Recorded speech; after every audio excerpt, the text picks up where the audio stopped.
Testing, 1, 2.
So, Danny, it's okay that we put up a table for Wild Rose loyalty? Absolutely. And then, You know, the... Yep. Good morning. Good morning, everyone. Everybody had a good sleep, but if the odd got to visit with some friends, it's all good. Everybody, if you want to start making your way to your chairs, we're going to get started on time, and we'll try to get done on time. Just, whoops, well, I'm walking too close to things. Yeah, I wasn't going to tell them that. Yeah. Good morning. Good morning, everyone. Okay. Good morning, everyone. There we are. There we are. Good morning, everyone. We're getting close to battle stations. I want to, as you all know, I was telling you yesterday, it's only 165 days till Christmas. And so if you haven't done your Christmas shopping, we've got a few people along the way here selling their books and their wares and one thing and another. Our friend Jeff Willerton, Jeff Willerton is he's got a book, Fix Canada, which is seems like a fine idea, but it's been a while and hasn't happened yet. It's just like I did an interview with Andrew Lawton. I think I was telling you this. I was on the Andrew Lawton show. Bob Nielsen. Actually, Bob probably doesn't have his hearing aid. Could somebody tell Bob to sit down? David Hines, tell Bob to sit down. We're getting ready to go. Morning, Art Hanger. Alan Belsham, you have to sit down. Here we go. Good morning, Dale Wells. I was on an interview with Andrew Lawton on the way down, and he said, you've been having like conferences for 15 years. How is it going? I said, well, there's bad news and there's good news, and I said it's actually the country has got worse every day. We've had the Economic Association. I'm not sure they're two completely correlated, but nevertheless, it hasn't got any better. But I said the good news is more and more people are waking up to how bad it is. Good morning, Valerie Price, and yes, thank you for coming. And so if everybody's wondering why it's not getting better, Michael Wagner has a whole series of books back there, sort of explains where we started and where we're going. And I think you have a new book coming out hopefully in time for Christmas.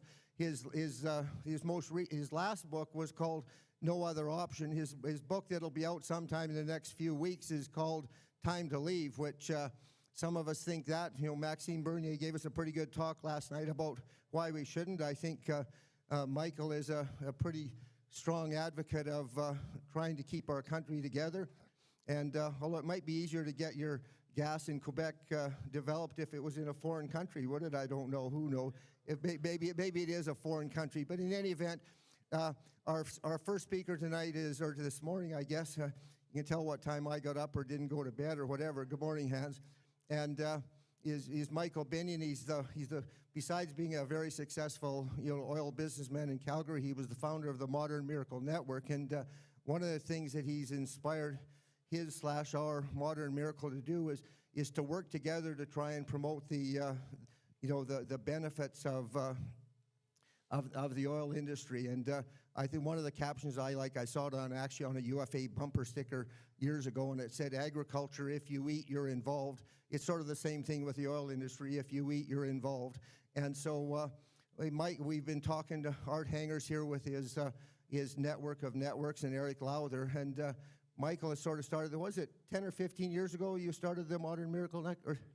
2016, 8 years ago, the Modern Miracle, where they have a whole group of energy people that work together to try and get the good message out. But in any event, without further ado, please welcome a dear friend of both our organization and our province and our country, Michael Binion. Good morning, Michael.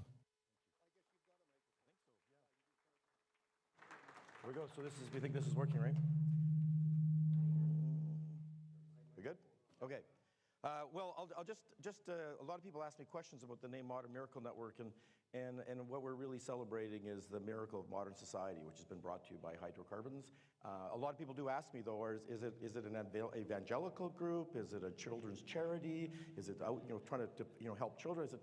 Absolutely yes. That's exactly what we do. And when you see what modern society has done for child mortality rates, you'll see why that all makes sense. If I stand somewhere, I'm getting some feedback. Is this? Okay. Okay, I'll move that down. Maybe is that a bit better? Maybe. Okay. Well, we'll see. Okay. So you just watch me hobbling a little bit. I sympathize with John Robson, and I've been I had the good fortune of checking my hip with an X-ray and an MRI, and the privilege of being put on a 28-month waiting list in Alberta. So I really would like to talk to you about the Alberta healthcare system, but I know that's not the subject today. So I'm going to save that discussion for later. I think a lot of what the conference has been about is really this idea of moving towards more of an Asian model of managed democracy and managed markets, favored by the elitists like carbon tax Carney, and it really ends up being, I think, a movement towards government by experts as opposed to government by people. And I think the only thing really stopping this, the only thing that's really been stopping this, is that they have to get ordinary people to vote to end national sovereignty, individual freedoms, and really choice about the most important things in our lives. Shockingly, there's quite a few people willing to vote for that, as we've seen, but not enough yet. And so that's meant that they've had to also circumvent democracy because who in this room voted to ban ICE cars? And who voted to mandated experimental drugs? And who voted for men in women's sports or internet censorship, et cetera, et cetera? And so they've also found a way around democracy through expert tribunals. The all scientists agree, the all doctors agree, the all economists agree, and that's really what my talk's going to focus a little bit on, is this all economists agree on climate policy rubbish.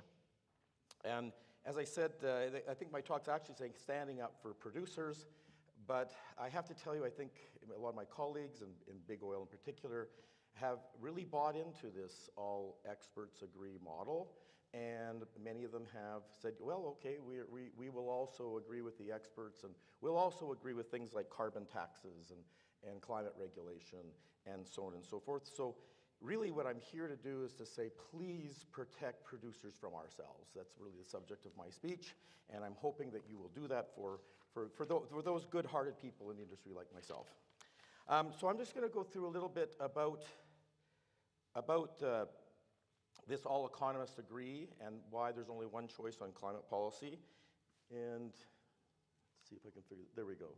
Okay, so I'm just going to start off about resources, just a little bit.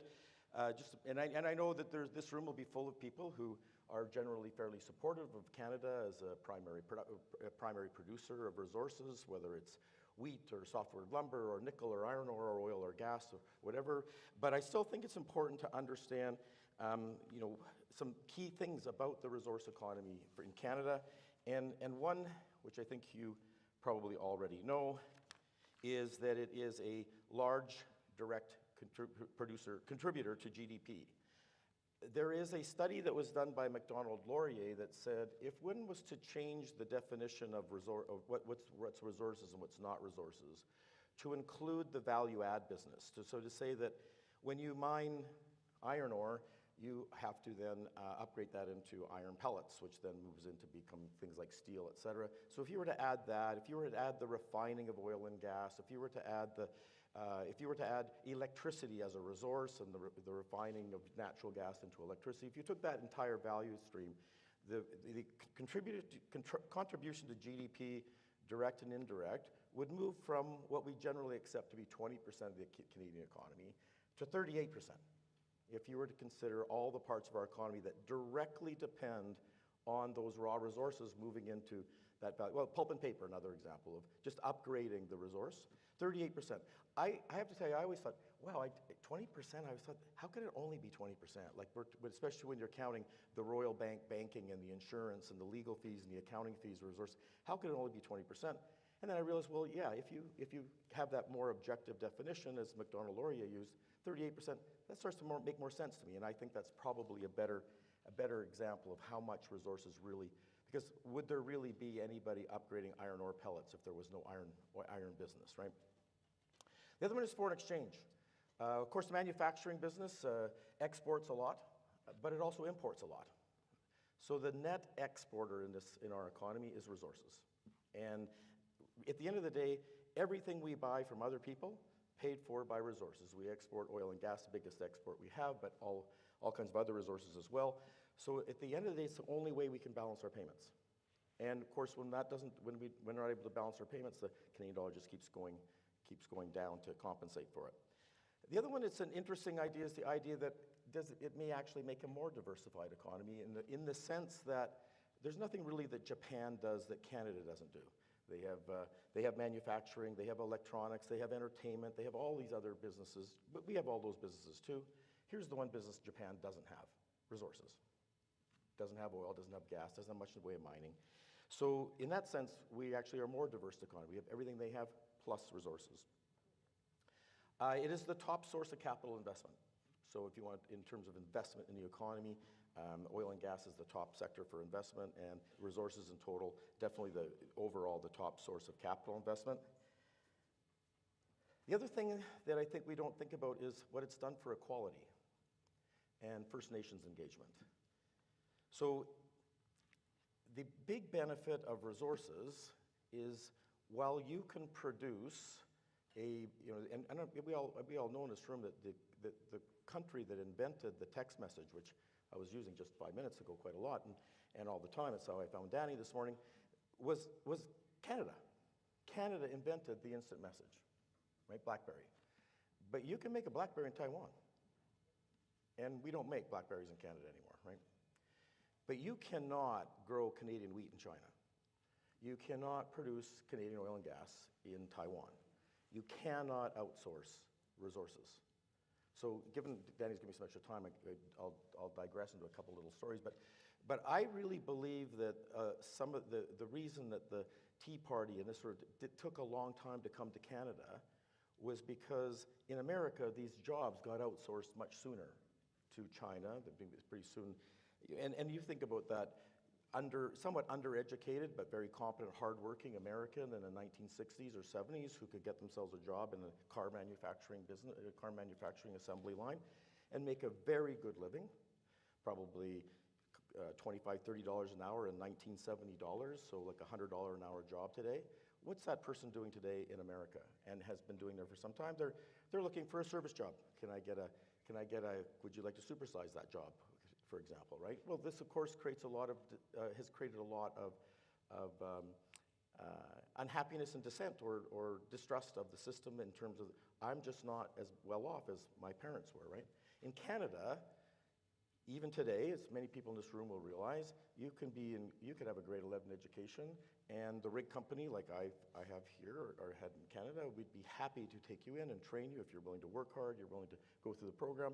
Within 10, 15 years, you could be making $150,000, $200,000 a year as a rig manager, right? This is true in so many of our resource economy because that person doesn't compete directly with somebody in China. And I think that saved us from this whole Tea Party thing until we got a government in Ottawa that started to say, we're going to take away those jobs and we're going to take away that industry. And I think that's now brought that problem to Canada in terms of social disruption around people who've been looked over and who are starting to wonder, can I really have that same opportunity as my parents did if I'm hardworking and willing to learn, even if I don't have an education? Well, you start taking those opportunities away from people, where's their hope, right? So I think that's I'll go back to why resources? Equality and First Nations opportunity. A lot of those resources are where First Nations traditional territory is. If you want to help them close the 6 and 63 gap, end First Nations poverty, I think one of the national shames for Canada is that we, they say, well, look, I remember when I was a kid, well, Canada's not like America, we don't have ghettos. I said, well, we're not in our cities, but we do have them. And I think there's the other opportunity, that those jobs are where they live and an opportunity to end that poverty. So equality is an unexpected benefit of resources. Major source of government revenue, I think we all know that here in Alberta, but of course a major source of revenue for the federal government too. The recent macro events in Ukraine and elsewhere in the world, I think, have reminded us that energy, critical minerals, and food security is essential. And having our own resources is something, this is a benefit that Canada enjoys for itself. But it's something that we can play a real role in the world, and to provide this for our allies, for the people that share our values in the Western world. And it's an opportunity for us to step up again as Canadians, to play a real meaningful role in the world, and to make an actual real difference in security, and not just military security, but the things that matter, minerals and food and energy. The other one, labor productivity. I find this incredible. So if you look at that little chart there, it's a bit small, I can see to read, but that blue part at the top there, that's saying what the average GDP per hour worked in Canada. And the answer is $60. So think about that for a second. Everything's getting more expensive. We all know that. So tell me why America, it's getting more expensive there, but they can give people raises. And it's getting more expensive in Norway, but they're giving people raises, right? People's income is moving up as well. It's inflation, right? The prices, costs, and income all moving up. Where's the problem in Canada? How do we give people raises if all we manage to produce every hour we work is only $60 as a country? We can't give people raises. This is why we're starting to see the economic problems that we are. We're just not productive enough. Look at the oil and gas industry. Those are the orange ones. And this is true for a lot of our resources. Oil and gas extraction, $700 per hour worked. 10 times. Oil sands, $1,000 per hour worked. It's extraordinarily productive industry. So let's just ask ourselves, why, when you think of all these things, potentially 38% of our economy, if you include the supply chain of upgrading our resources, 38% of our economy, major source of revenue, only way we get our balance of payments, capital investment, equality for social benefits, and productivity, our major problem as a society. But we've got a federal government that says, I got a good idea. Let's get rid of those industries. So I already talked about this. This is the Phil Cross talking about the percent of GDP, and how if you take anyway, the way he puts it is, instead of a subject, it's not just a subjective, so I'm repeating myself, but just to make the point, that today's definition of what's resources or not resources by economists is somewhat subjective. I think that's an extraction industry. I think that's not a resource industry. And so he said, well, we'll make it a definition using Stats Canada input-output models. If this percentage of your business depends directly on the supply of raw materials, then we'll call you resources. So it had the benefit of being objective, and based on his cutoff, it's a 2010 study, so $260 billion and 16.6%, that's the direct. But if you add the indirect, the banking, the insurances, the legal, all those things, it gets up to over 35. Okay, I want to make this one point, because I am a big believer that there is a real problem underneath all this climate hysteria, and I think that's the potential for 10 billion people in the world.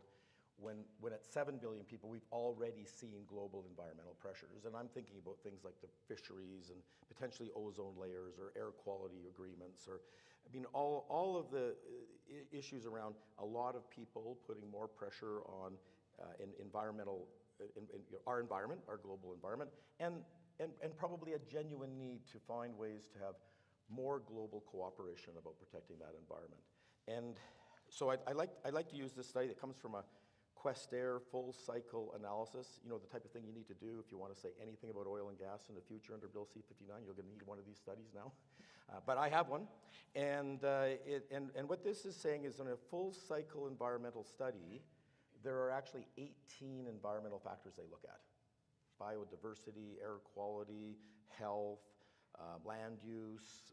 So they're all listed there. Of those 18 factors, 2 are climate.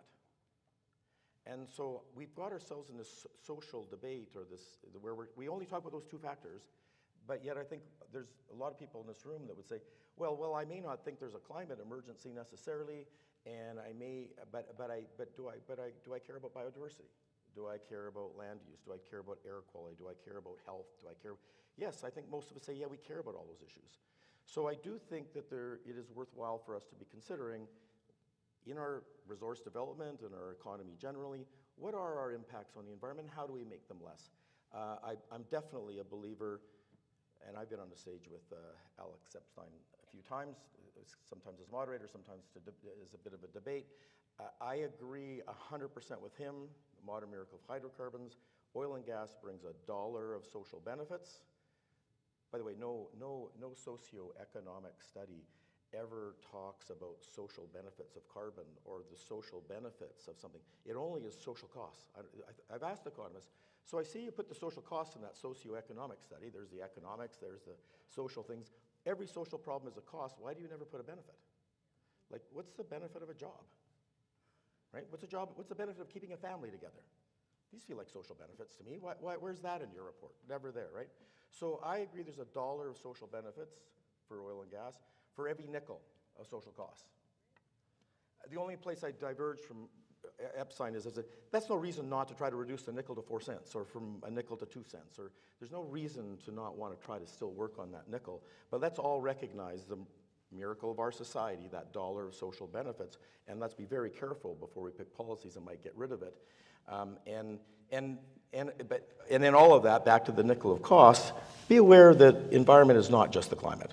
Climate is only 2 of those 18 full cycle factors, and we should be not throwing the baby out with the bathwater, saying I don't agree with this issue on the environment, so therefore I'm not going to care about the other 16 because you didn't think of them, but you might still be throwing them out. The other thing, I guess maybe to point out as well, our project in Quebec, which was designed to use hydroelectricity to make zero emissions production. So instead of diesel electric rigs, we were going to use electric rigs. So this brought down the climate impacts by about 75 to 80% in terms of emissions.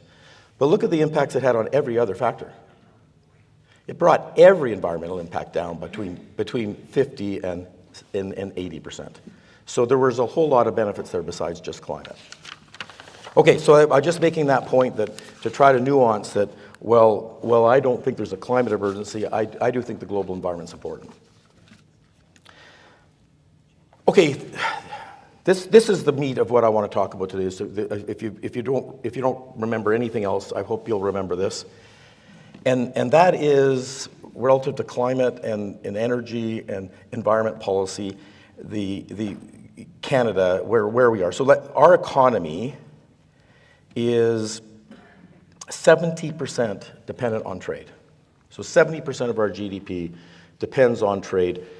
And if we compare to United States, our major trading partner, and Europe, but 30% of America's economy depends on trade. So relatively insulated from trade, actually. In Europe, it's 50%. So let's just look and say Canada, about twice as exposed to any policy that impacts trade. Our whole economy, twice as exposed. If you make a bad choice, you're twice as exposed. If you make a good choice, you're going to see twice the benefit relative to trade. The other one that I find very few people are aware of, although we kind of know it generally, is we use 14 megajoules of energy in Canada. This is from a study from 2008. 14 megajoules of energy for every US dollar of GDP. United States, 9.3, Europe, 7. We're twice as exposed on policy that affects energy as our trading partners. So if you look at this GDP, energy, twice as exposed on trade, twice as exposed on energy, 4 times as exposed to mistakes, if you want to look at a policy like climate that affects both, kind of 4 times as exposed. So Europe, when they put in the emissions emissions trading system, so it's their climate pricing system, before they implemented it in 2005, they did 100 independent, many of them peer-reviewed, economic studies of the impact of this climate policy on their economy, so mostly about carbon leakage. If we put this policy in, how will it affect my steel industry or my aerospace industry or my whatever industry, right? So 100 studies in Europe. Canada, who's now 4 times as exposed on this issue, how many did we do before we implemented our carbon pricing in 2015? How many? I'll let you guess. 0. Wow, how did you guys know that? 0. We're a pretty sharp group. So how is this possible that a country whose economy is so vulnerable on these issues, we do 0 economic studies, and a country like Europe says, well, we need 100. Like every country had more than one study to impact how this is going to affect their economies, right? We did 0. So here, I like to make this point just now. It'll become obvious why. So when was the first economic study on carbon leakage? When was that published in Canada? You don't know the answer, but it was Binion 2017. That was the very first one. And I've published 3 or 4 times on this issue, and I'm really back talking about it again in 2024 because of this ridiculous letter that came out that all economists think that this is still a good policy idea, right? So that's we're going to get to. All economists do not agree. The only thing that really economists agree on is that demand curves slope down, right? The higher the price, the lower the demand. They don't agree at how steeply they slope. It might be for something like for food and for energy. You can increase the price, but I'm going to still want it. I still need it, and so as the price increases, my demand decreases slowly. Other things, the price goes up just a little bit, and demand goes down very fast. Right? All they agree is it slopes down. Nobody agrees by how much, or not that much. Well, there you'll see. All the publications of economists like Binion. I don't know if you see Binion there and Binion again. But Conference Board of Canada did studies in 2017, 2018, and now more recently in 2024. Navius Research in 2019. CREG, Polytechnique Montreal. Also, people we all know, Jack Mintz, Fraser Institute, Montreal Institute, Macdonald-Laurier Institute, Ross McKittrick, et cetera, et cetera.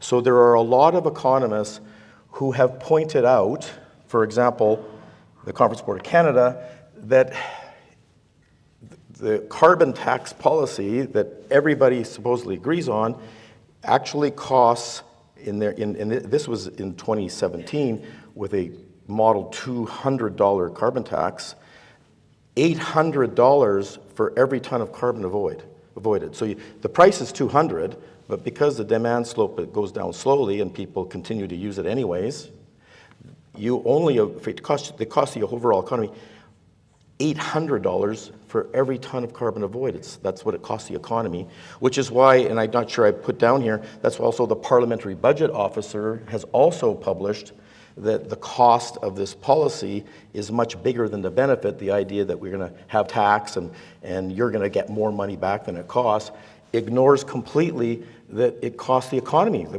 price of groceries went up and my productivity went down and I can't get a raise, right? The Parliamentary Budget Office, they put that in. The Liberals took that out. The 260 economists, they didn't talk about that either. So I think very important to understand there's been a lot of research, or a reasonable amount of research after the carbon tax got put in, partly instigated, I think, by myself and saying we need to study these things because we helped sponsor some of those studies. But what they have proven and I think the Conference Board of Canada's most recent study saying banning or capping oil and gas emissions is going to cost the economy something like close to $2,000 for every ton of CO2 avoided.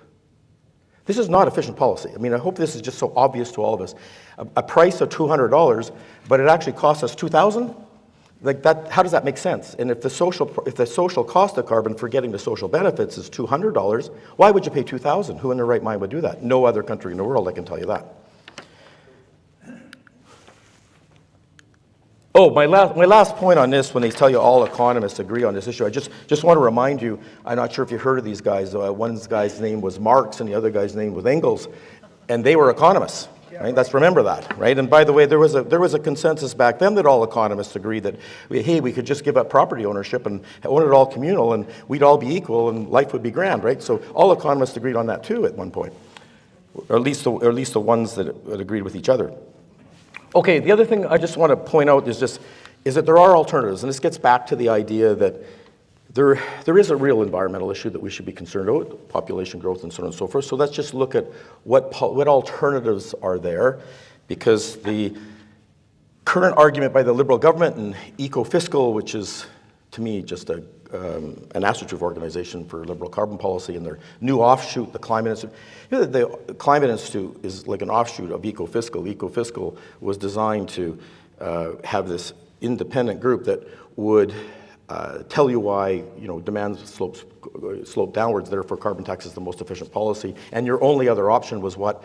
Regulatory mandates, like regulations. And what conservative would possibly be for regulation, so how can't you be for the carbon tax? This was the straw man argument that they made up. Well, I want to point out two things. One, look what the Liberals do. That's everything on the left side. Well, regulatory mandates. For them, it's not a choice, it's an and. Meanwhile, they're telling conservatives, why wouldn't you pick carbon policy? Because aren't you against regulations? But you're doing both. This is a completely fake argument. By the way, you also have big emitter carbon taxes. You also have direct subsidies. You also have consumer subsidies. You also have production caps. You also have, this is your, multi-layer cake of policy, none of which integrate with each other. Right? I mean, one of the biggest problems for people trying to do private sector environmental improvement, emissions reductions, et cetera, one of your biggest problems is of the $1,000 cost or $2,000 cost to the economy, if I could reduce a ton of carbon for less than that, how could I get some of that money? You don't know. It's really hard. I'm not saying it's impossible, but it's very hard to do because none of these policies work with each other, right?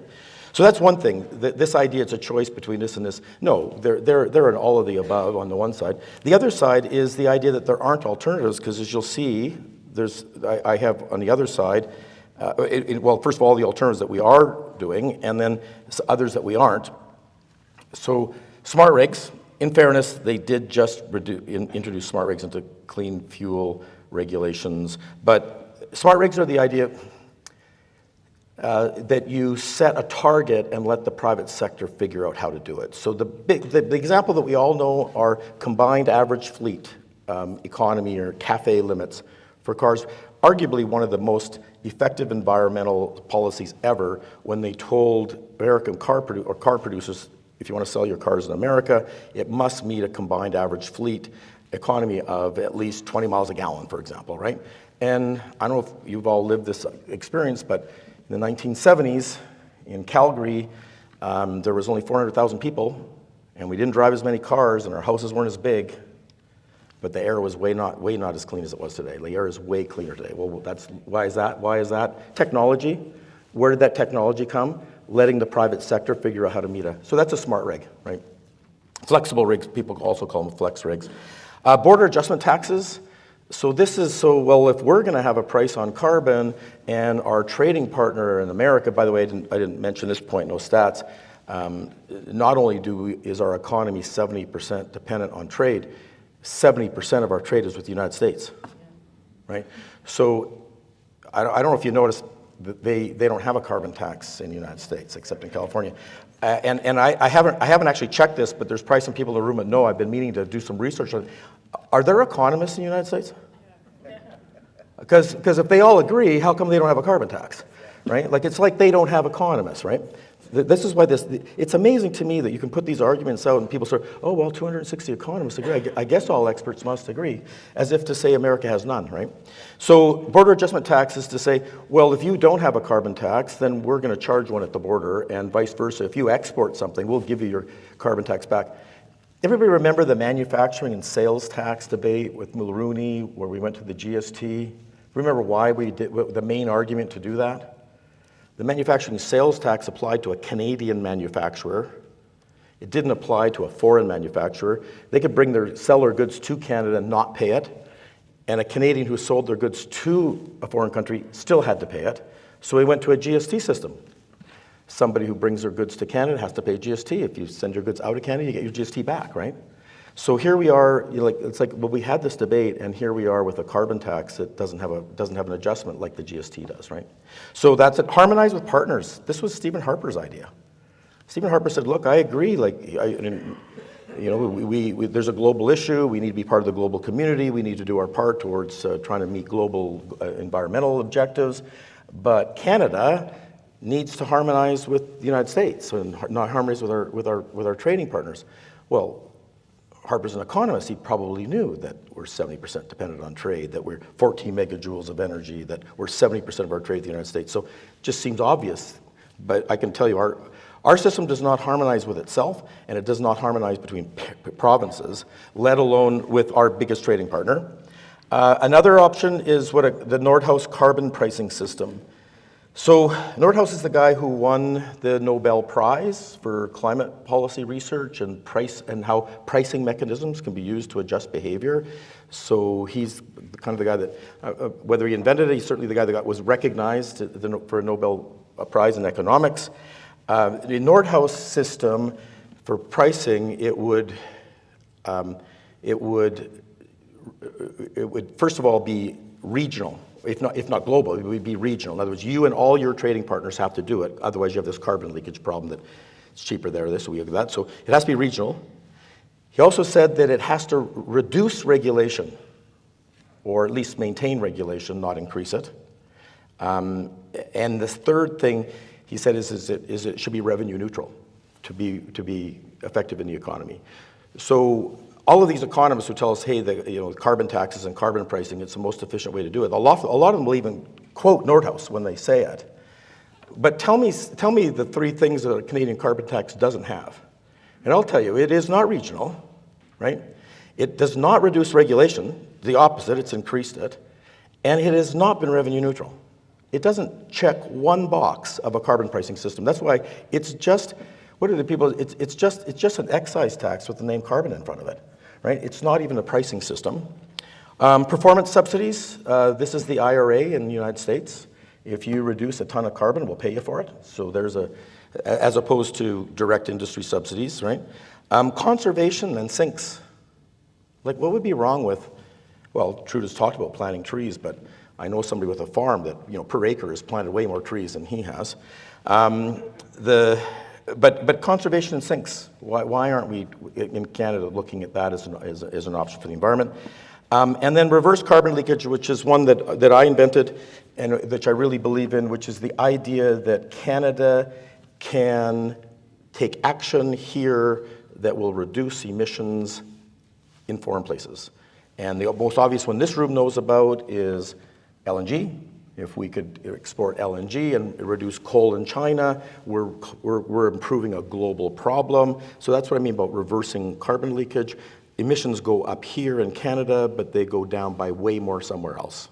The opposite of carbon leakage, where emissions go down here, but they go up by way more somewhere else. That's carbon leakage. So let's reverse that, right? I will just tell you something about Canadian aluminum that we commissioned a study with Navius Research on. Canadian aluminum produces 2 tons of CO2 per every ton of aluminum, and mostly produced in British Columbia and Quebec for obvious reasons. These are hydro provinces.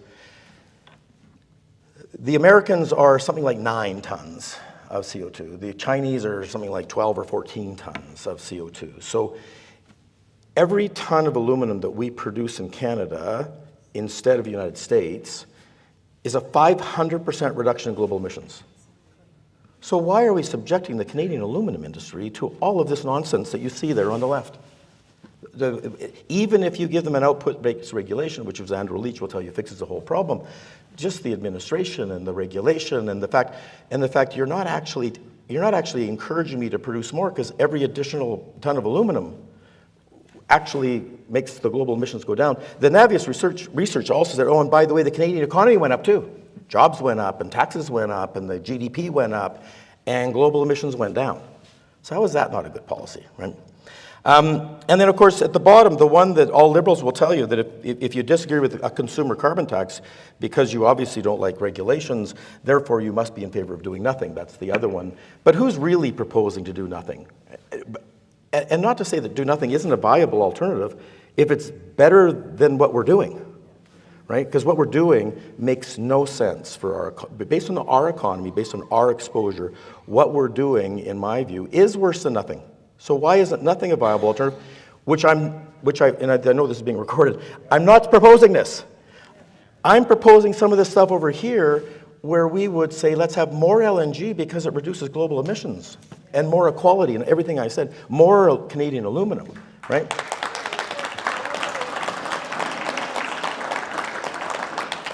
And I think there's some very smart policies that can, like smart regulations, say, okay, government-mandated targets, government leadership on that we have to have global action, but leave it to the private sector to come up with the solutions, because we've seen it's worked before.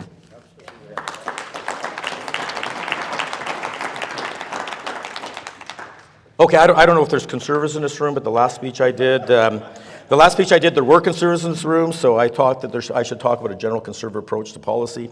But to me, a conservative approach to policy, and I think I've kind of said it, but it should be something that works.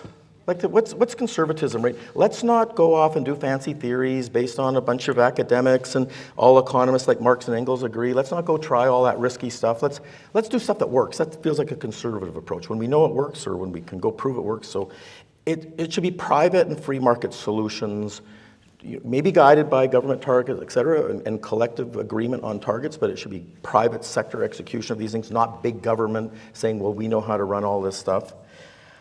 And it should minimize government in citizens' lives. So efficient and effective regulations with reasonable taxes. So that's what I think we should have. I think that some of those ideas like reversing carbon leakage together with smart regulations is the right way for us to go that would meet that test of a conservative approach to environmental policy.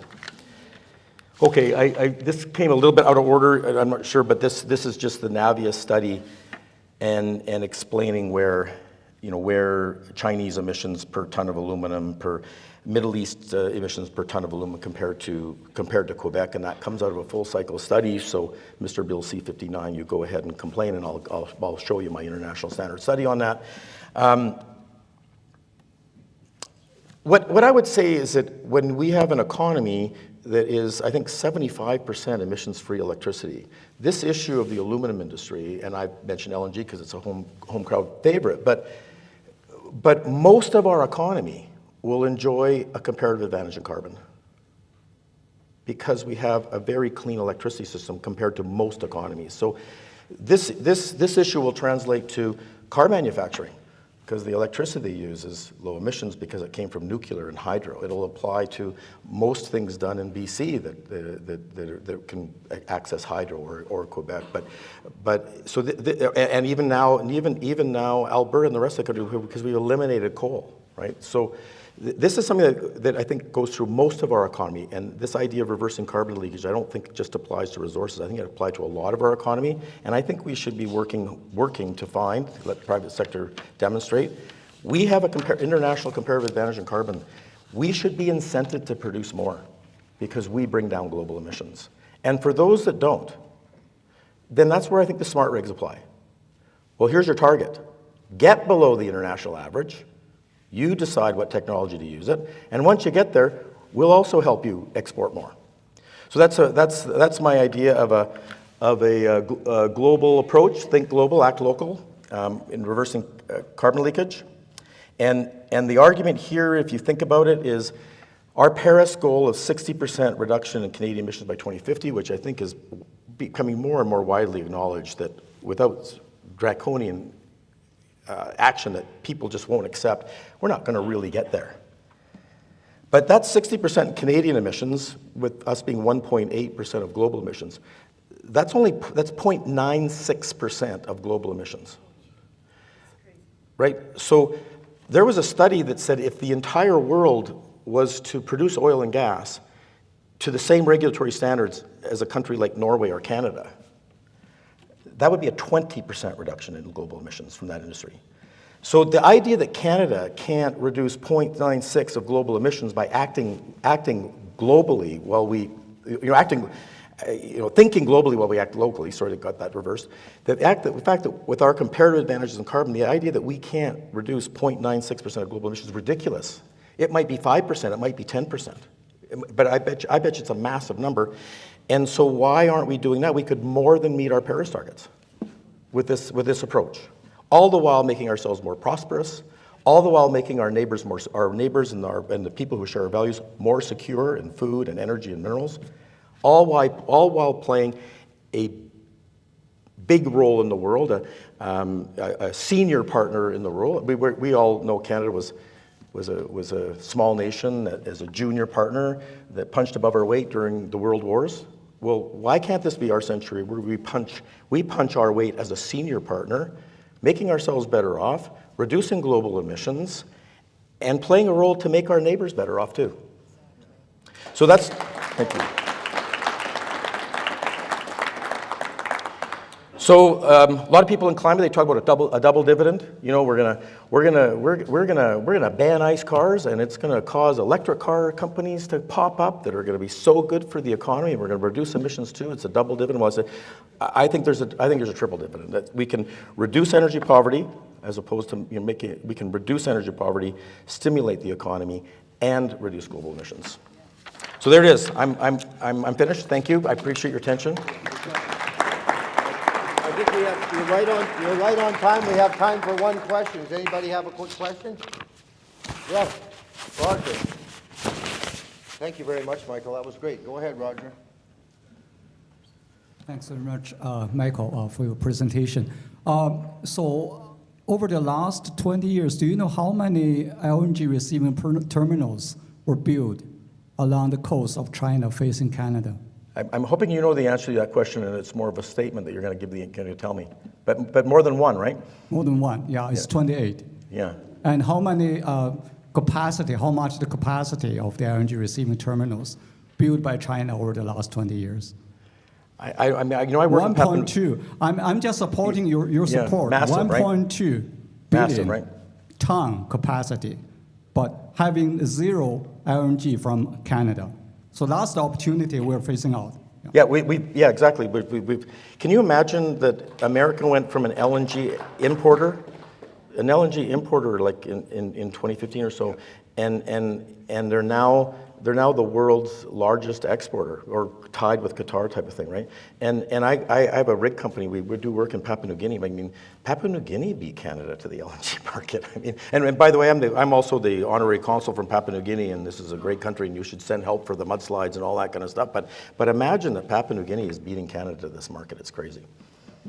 You can tell we've got an enthusiastic crowd. I said we've got time for one question. We've got 4 people at the mic. It better be a quick question. Lee, go ahead, and then, but it's got to be a quick question because we're running really tight. I really appreciate your talk on natural resources. The one I want to point out is your advice to the agriculture industry. We have a low food policy, price policy. At the same time, they're trying to tax it with the carbon tax and stuff like that. What direction should we take? Because the low food policy, we see Trudeau trying to regulate the grocery stores now. I hope I tried to be clear, but for me, this is not just about oil and gas. I mean, I gave this speech in Vancouver, and I've done it in Eastern Canada and in Ottawa. And to me, when we look at our resource industry, I'm counting every primary production. So to me, wheat is a resource. It's primary production of a resource that gets put into our food. And I think everything I've said here applies equally to that industry. And I think more and more, all of our resource industries need to realize 80%, 90%, we've got the same problems. And last, all of us have the same opportunity. Saskatchewan has the lowest emissions lentils in the world because of their farming practices. Why aren't we exporting more lentils? Right. Yeah, good. Roger? Your talk is based upon a false assumption. Oh, darn. Carbon dioxide is not bad. It's plant food. It should be encouraged. If I could plagiarize Trump, it shouldn't be dig, baby, dig. It should be burn, baby, burn. Sure. I suggest your talk should be reversed. You should be really focusing on the advantages of ignoring carbon tax because it's based upon a totally false presumption. Sure. Okay, so again, hopefully I tried to make this clear.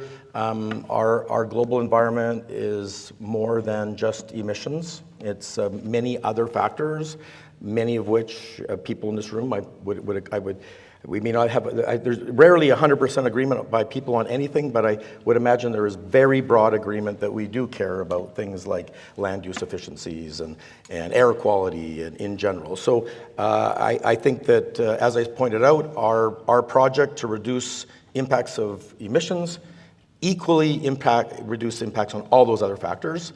So I think that let's just stop talking about climate, let's start talking about the environment. And the other thing is that I thought I concluded pretty strongly that we should produce a whole lot more. I thought I said that. I think you did, yeah. Yeah. Michelle?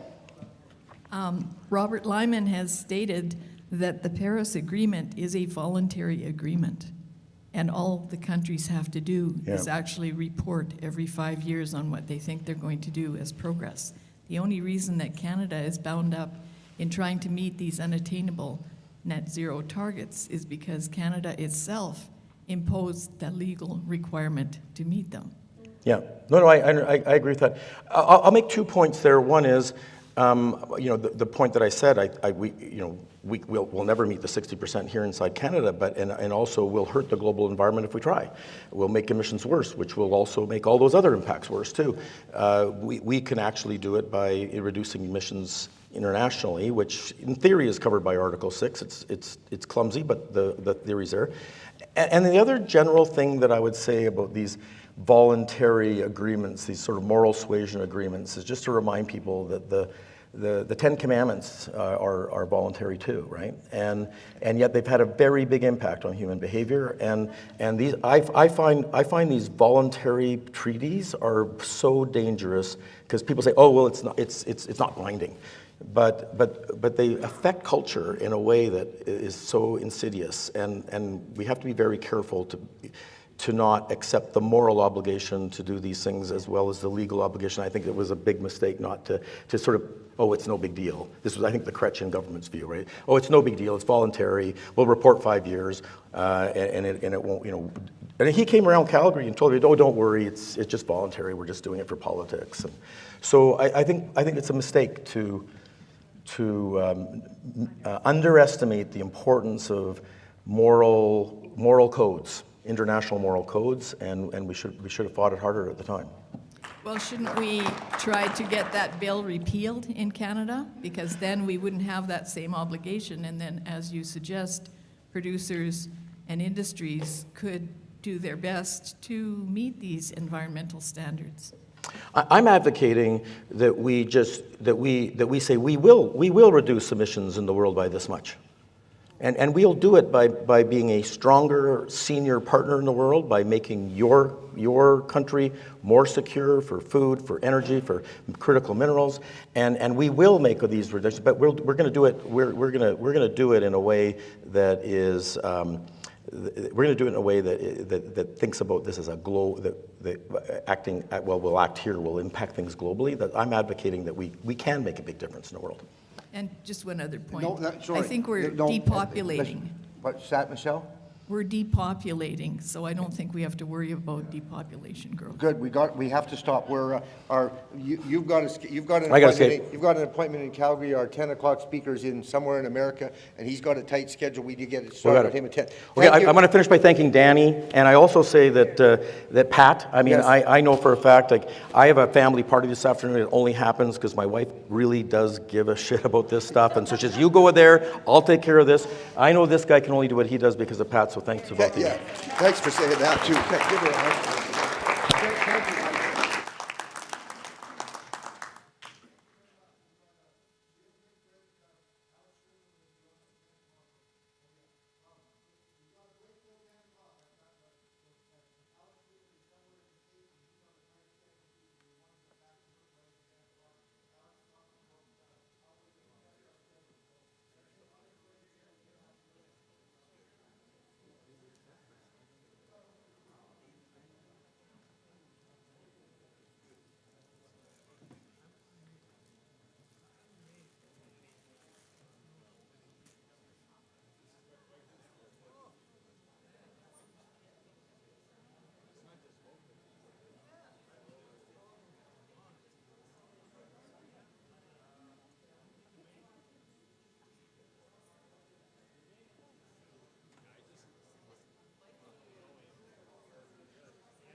You got it there?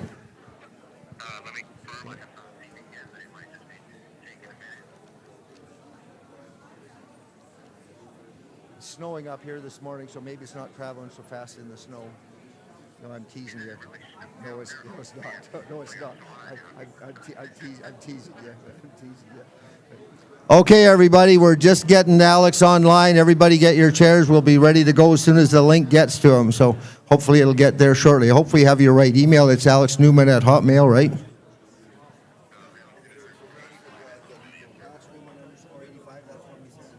Yeah, he emailed me back. Oh, he emailed you back. Yeah, that's right. So you obviously got it. Yeah. So yeah.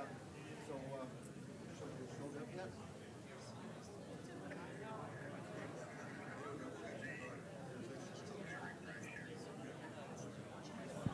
Everybody get a chair, please.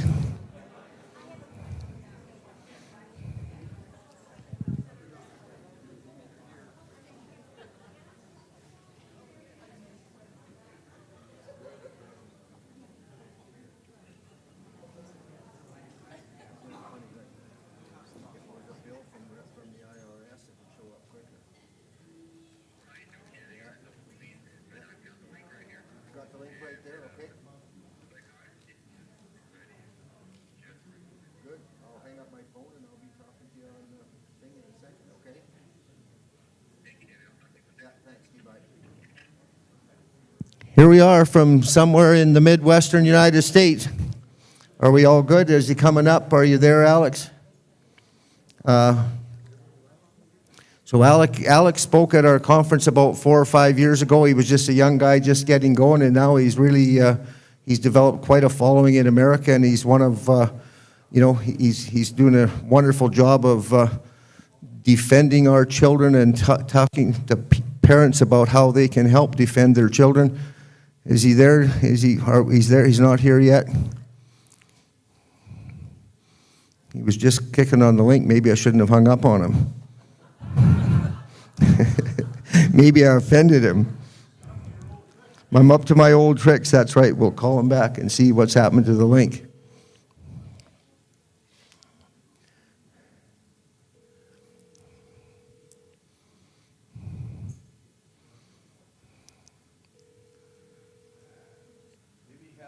Oh, maybe. Is it coming up all right? Are you having any luck?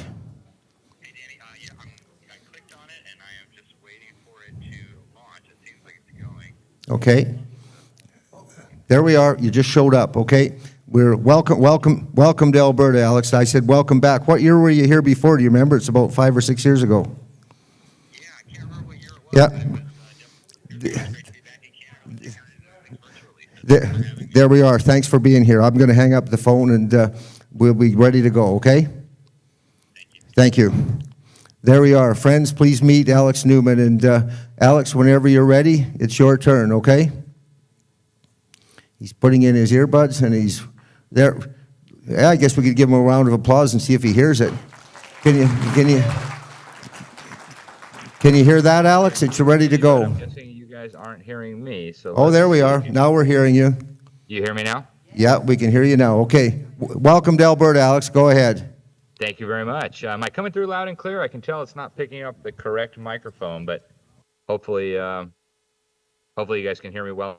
Wait, maybe I'll switch to this microphone. How's that? Check, check.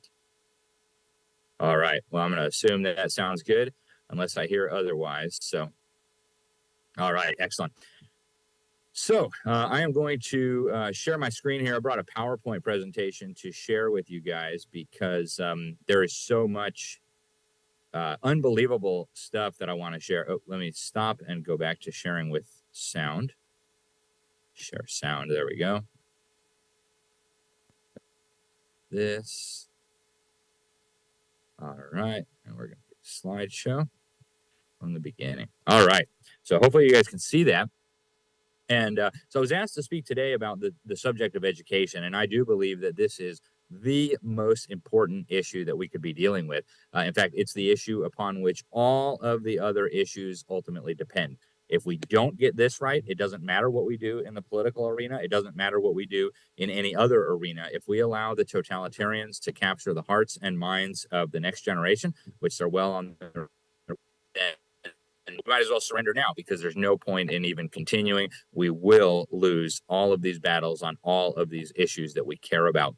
And, the Bible's got a lot of wisdom, and you don't even need to consult your Bible for this, but Jesus is actually quoted as saying the student who's fully trained will become like the teacher. And this is exactly what we're seeing.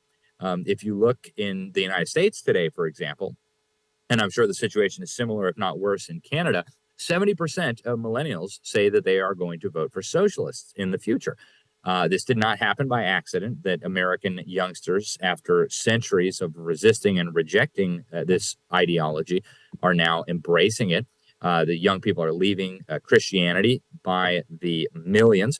And of course, it all goes back to the strategy that Adolf Hitler laid out almost 100 years ago now. Of course, he was a socialist, so he was wrong about everything, but he did understand something very important. If you want to maintain and control the future, you've got to shape the minds of the young. And so this is one of the famous quotes of his that came up at the Nuremberg trials, is he alone who owns the youth gains the future.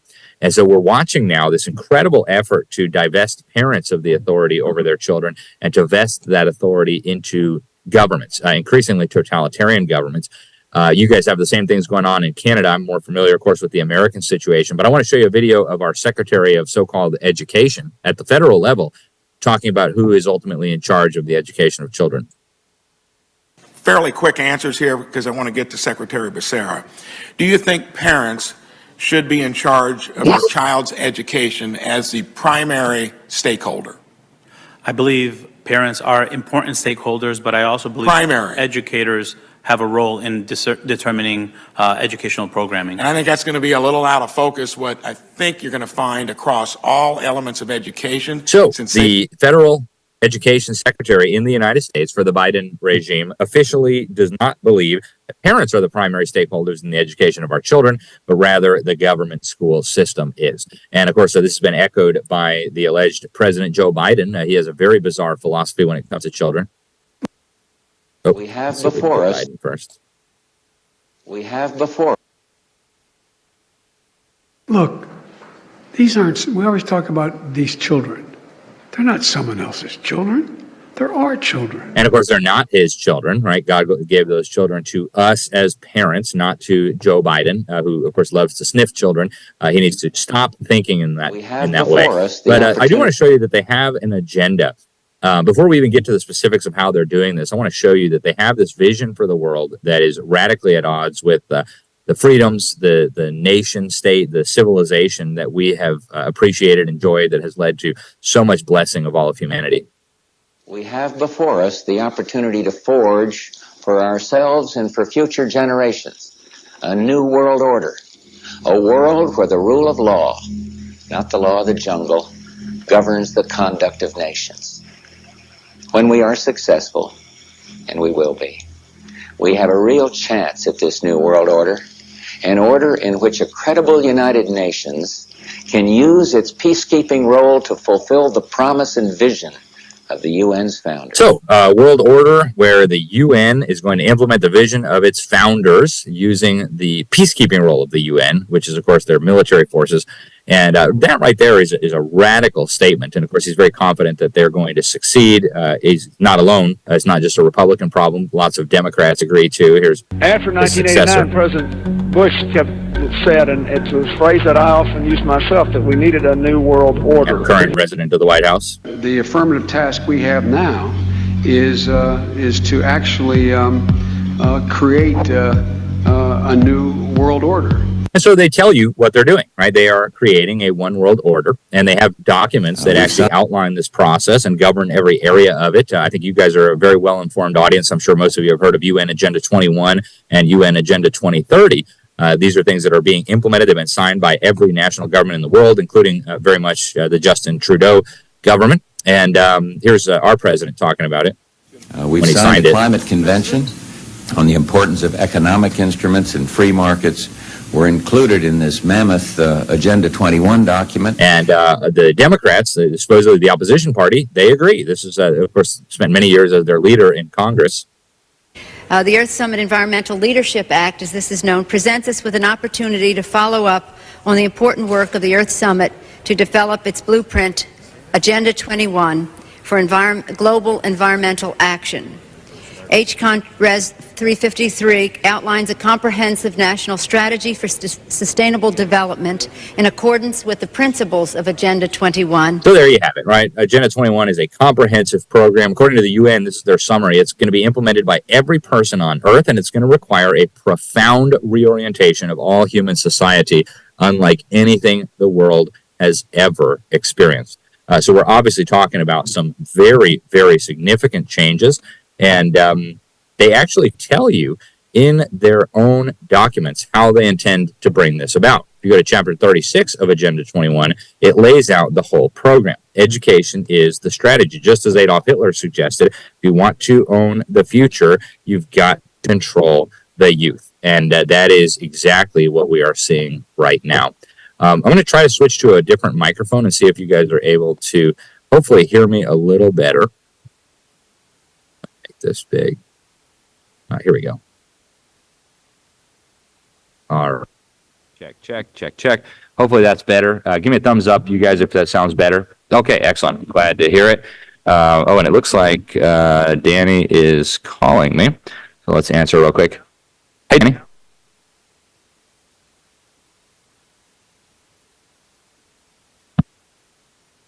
Perfect. Thank you, sir. Okay. So we've got this Agenda 21 document, and Chapter 36 explains how they're going to do it. Education is critical, they said, to promoting this ideology of sustainable development. It's indispensable to changing people's attitudes.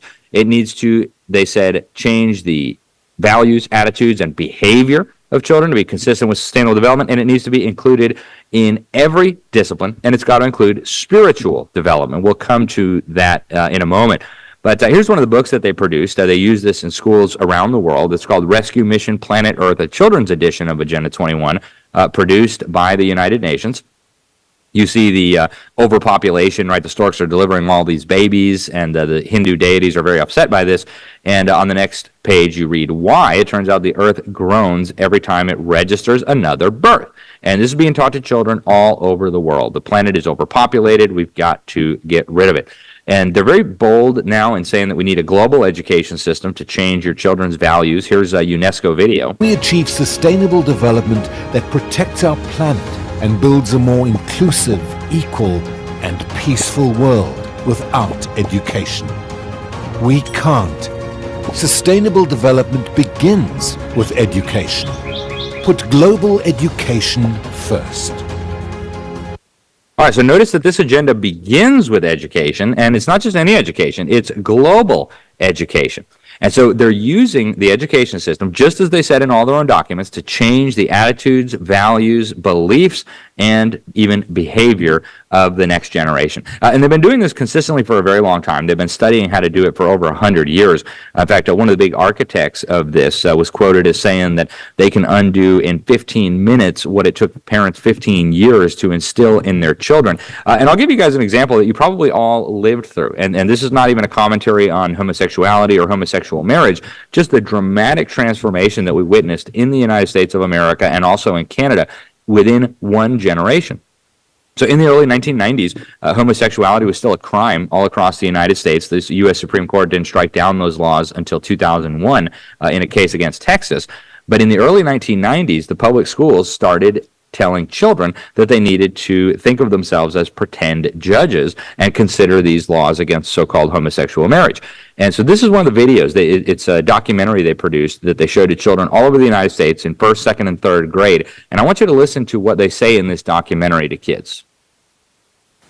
Let me tell you quickly the background. Today, the law says that if you're the same sex, 2 men and 2 women, you can't get married. It is against the law. And I thought that it might be kind of fun for us to sort of be pretend judges for a few minutes. What I'm going to give each of you is a sheet that just tells you that some people think that it's wrong for gays to get married, that it's not natural, and that it goes against what a family is. Other people think that the state should not decide these things, that it should just be up to 2 adults to decide what they want to do. What do you think the answer to these questions are? Should gays be allowed to marry? Should they not? And in one generation, the judges on the U.S. Supreme Court struck down all 50 states' laws on marriage. Remember, they even asked the people in California. They voted on this in 2008 if they wanted so-called homosexual marriages. And even California, one of our most liberal states, said no. If you had asked your average adult in the 1990s about this, not 1 in 100 would have supported this. And yet, in a period of one generation, by getting the children in the schools, they were able to lead to this very, very radical reshaping of our definition of marriage and family and basically the fabric of society. And it happened in one generation. Now we're doing all across America in public schools, they do what they call the Drag Queen Story Hour. They teach children that they may have been born in the wrong body, that castration is the appropriate medical intervention to deal with that problem. Or alleged problem, and they're very open about how they're using the schools to transform children's attitudes and values and to bring these changes about at a societal level. So back during the George H.W. Bush administration, they actually hired this lady here, Dr. Shirley McCoon, to help pave the way to bring in national standards, which we today have in the United States in the form of Common Core is what they're called. And Shirley McCoon, Dr. Shirley McCoon, was hired, and she was given this speech at the National Governors Association. She spoke to all 50 governors. This was under the George H.W. Bush administration about what they were doing. Listen carefully to her focus on changing the values of children. Fix up these schools and taking care of them, rather than the issue of understanding that what we're into is a total restructuring of the society. What is happening in America today and what is happening in Kansas and the Great Plains is not simply a chance situation and the usual winds of change. What it amounts to is a total transformation of our society. We have moved into a new era. So a total transformation of society is what they're calling for, and here's the role of the schools in bringing about this transformation. The other function of schools, which sounds paradoxical and yet in a sense is really not, is the fact that we have to prepare students not for today's society, but for a society that's 20, 30, 40, 50 years down the road. And so we have to anticipate what the future is and then move back and figure out what it is we need to do today. That's called anticipatory socialization, or the social change function of school. So, anticipatory socialization, or the social change function of schools. See, parents don't realize there's a social change function of schools. Now, this lady here, again, one of the highest level officials at the U.S. Department of Education under George H.W. Bush, claimed to be in communication with spiritual entities that she called ascended masters, who were allegedly giving her secret insight into the coming new age and all the rest of it, and how education was going to play such a critical role. And so now these social changes are now manifesting in reality. In Minnesota, a few years ago, they took a 16-year-old boy against his mother's wishes and had him castrated as part of what they call a sex change operation. The judge ruled that that was not a violation of parental rights.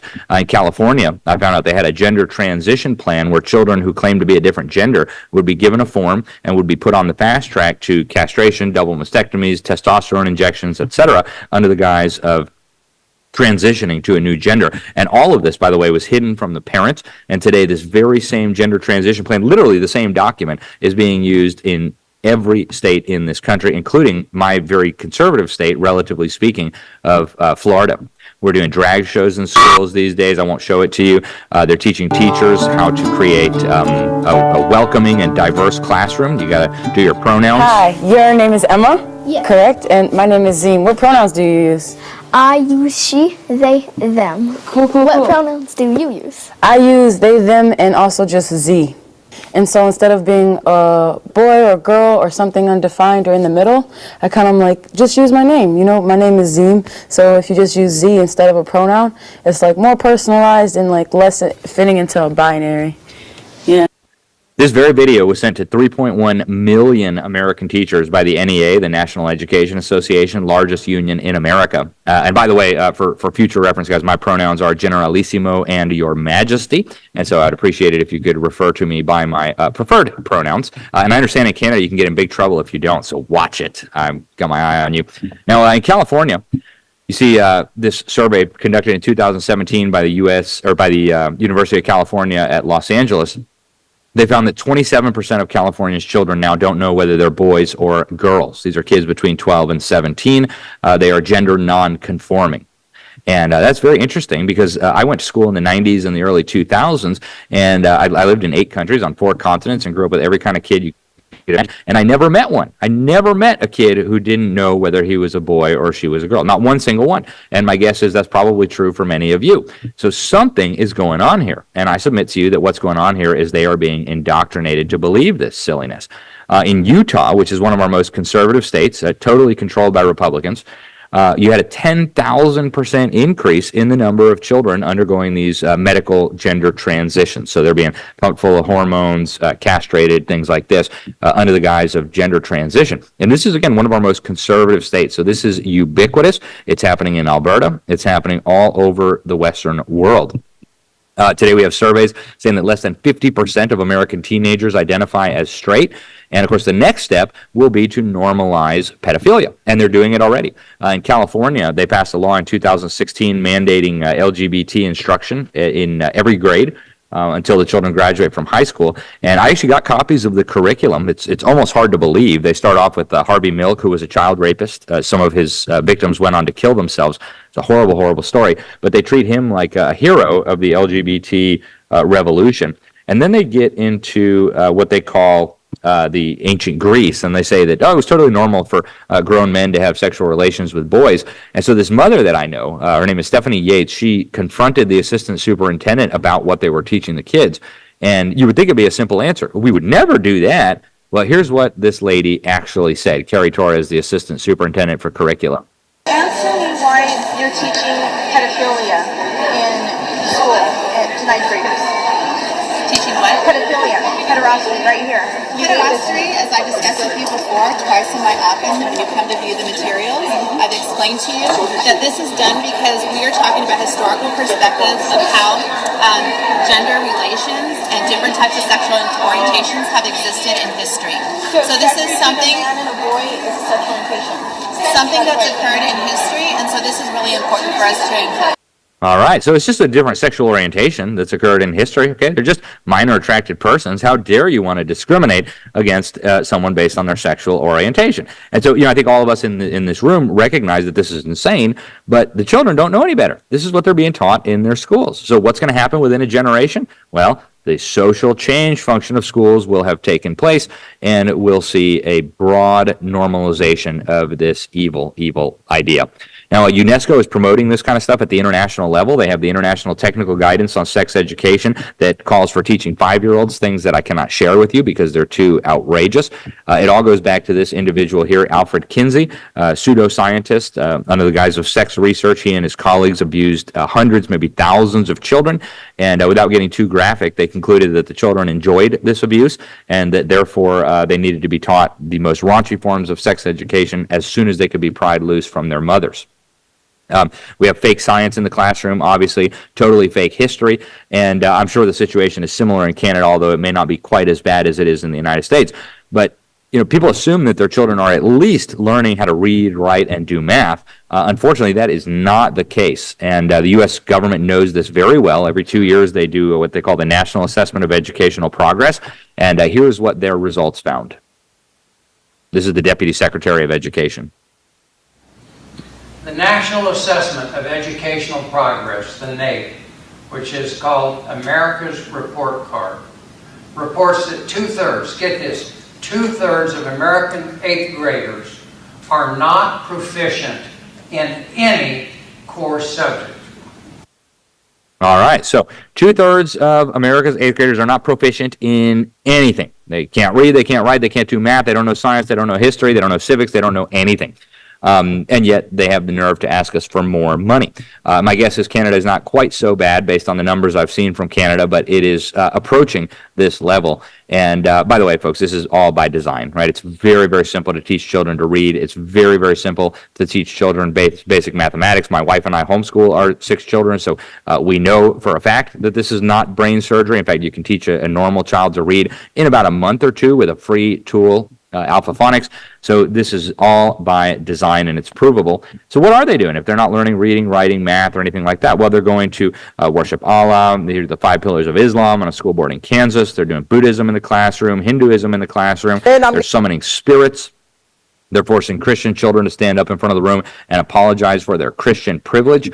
In California, the State Board of Education approved a new ethnic studies model curriculum just a few years ago that required elementary school children to chant praises to the Aztec gods of cannibalism, human sacrifice, and war. True story. The guy who wrote the curriculum asked these deities in a book for help waging a counter-genocide against Christians. All of this is easy to verify on your own. They're gathering more data on your children than you can begin to imagine. And they say they're using this data to make predictions about their future behaviors and performance. One way that they use to discredit the parents and reshape the attitudes, values of children is what's called values clarification, where they put children in a seemingly morally complex situation. They did this to me when I was in 8th grade, and I remember it very well. They told the classroom that we were in a ship and that the ship was sinking and that we all jumped out in the lifeboats, but accidentally 11 of us jumped into a lifeboat and there was only space for 10 of us. And so we were told then a little bit about each person on the lifeboat, and we were told who are we going to kill to make sure that the greater good would come about, that all of the rest of the population would survive. And of course, you know, the smart answer, the reasonable answer would be I'll jump out and swim alongside the raft for maybe an hour, and when I get tired, we can change. But that's not what they're expected to come up with. They're expected to decide what value each person has based on various characteristics that are presented, and then determine who is going to be thrown overboard and killed for the benefit of the group. So what this does is it discredits mom and dad, it discredits the pastor, it discredits the Bible, it creates this idea of relative morality, where there is no right and wrong per se, there's just different ethics, different morality based on the situation. Which, by the way, is what facilitates atrocities, right? I mean, this is what they teach people who guard concentration camps and put people in ovens, right? Well, you know, right and wrong is not objective. It's on a scale, and you know, maybe it's better for the whole of society if we get rid of these people or do this, that, or the other. This paves the way for atrocities to take place. Now, a lot of people don't realize how bad it has gotten across the Western world and where we came from. Right. And so back in 1983, which was just before I was born, the Ronald Reagan administration put together a commission. And this commission, it was the National Commission on Excellence in Education, found that our very future as a nation and as a people is under threat. They said if a foreign power had imposed this educational system on us, we would have viewed it as an act of war. And of course, it was an act of war. But to understand how bad the situation has gotten, you need to understand where we came from. So we had almost universal literacy in the United States for hundreds of years before the government got involved in education. In 1812, DuPont de Nemours did a comprehensive study on the literacy levels of Americans, and he found, in his words, not more than 4 in 1,000 young Americans are unable to write legibly, even neatly. We have a lot of other studies showing the same thing. In Philadelphia, by 1776, every one of the major church denominations operated their own school system, and primarily education was in the hands of parents. The vast majority of young people were educated at home by their parents, and they were orders of magnitude better educated than the kids coming out of the public schools today. Now, this is where we began the transition to having government educate kids. It started with Robert Owen. He was a Welsh utopian who migrated to the United States. He was very wealthy because he married into a wealthy family. And he set up a communist commune in the state of Indiana called New Harmony. And it failed within less than 2 years. And his conclusion was that it failed because the government had not educated those children. Instead, they had been educated by their parents in a thoroughly Christianized society. So he proposed that the government ought to start educating kids. Now, his writings were not very popular in the United States, but they were picked up by the ambassador to Prussia. And in his autobiography, Robert Owen says the Prussian dictator so much approved of these ideas that he ordered his interior minister to set up a national education system based on these ideas. And it was the first ever system of education of the state, by the state, and for the state. Happened in about 1815. Now, this system was eventually re-imported. Before we get to how this came to the United States and eventually Canada, one of the things that Robert Owen did to popularize these ideas in the United States, we know according to a whistleblower named Orestes Brownson, who became a Catholic and repented of his involvement in this, is he set up a secret society, Robert Owen did, that had 2 surface-level goals. The goals were to have the American people turn toward government for education, and also to get legislators elected who would support a government role for education. But he said the great object, this is from the whistleblower, the great object was to get rid of Christianity, right? That was their end objective. And of course, they were very open in their final objective there. Now, these ideas, again, didn't take off in the United States. They took root in Prussia. But Horace Mann, who's often called the father of public schools in America, brought the Prussian system into Massachusetts starting in the late 1830s. He actually took the Prussian model, he went to Prussia, studied their system, and then brought it into Massachusetts. He was the first ever Secretary of State for any state in the United States of America. We had never had a Secretary of Education before because government wasn't involved in education. He wanted to get the Bible out of the schools. He wanted to equalize all men using this public school system. He very foolishly believed that they'd get rid of 90% of the crimes if we could have the government educate kids. He pushed this radical new method of teaching that resulted in catastrophic failures, including mass illiteracy. And then he traveled the United States preaching the good news of government schools. And then into this milieu steps John Dewey. He's also often credited as the founding father of America's public school system, but he didn't go to the Prussians for inspiration. He actually went to the Soviet Union. He wrote all these crazy articles about the Soviet system and how great it was. He really, really wanted that in the United States. He outlined this diabolical plan to dumb down the American people. He said little kids don't need to learn reading, writing, and math. They need to learn collectivism. And he wrote all this very openly. We have his writings, so we don't have to speculate what he believed. And he was also a very religious man, although not in the sense that normal people would recognize today. He was one of the founders of what he called the humanist movement, and he was one of the drafters of the Humanist Manifesto. Very interesting document. Starts from the premise, the very first tenet is religious humanists regard the universe as self-existing and not created, which of course is a total contradiction of the first words of the Bible, in the beginning God created, and it's also a total contradiction of the principles that the United States of America was founded on. Right? The founding fathers of America in our Declaration of Independence from Britain said it was a self-evident truth that God created us, that he endowed us with unalienable rights, and that among these are life, liberty, and the pursuit of happiness. So one of his colleagues, one of the co-signers of this manifesto was Charles Potter, and he actually said, we're going to use the public schools to spread this religion. He said education, public schools will be the most powerful ally of humanism.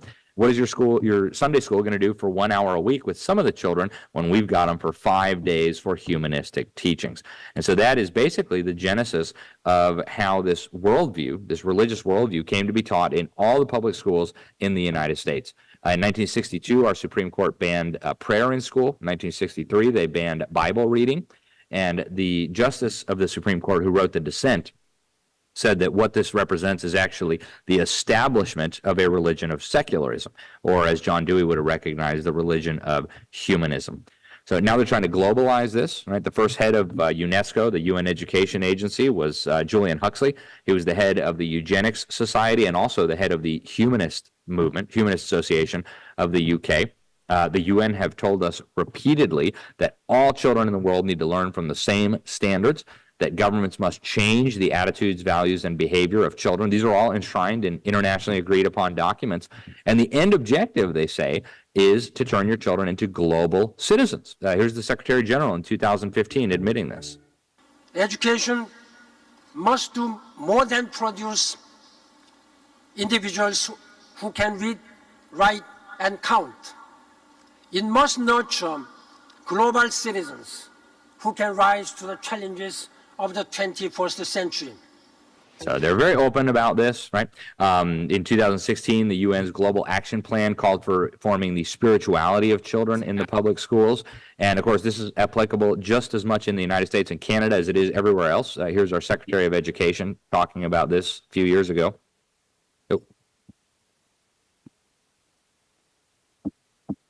Hi, I'm Arnie Duncan, U.S. Secretary of Education. And we are so honored that the UN Secretary General has designated the United States as a champion country of the UN Global Education First Initiative. Yeah, so we're not just part of it, we're a champion country.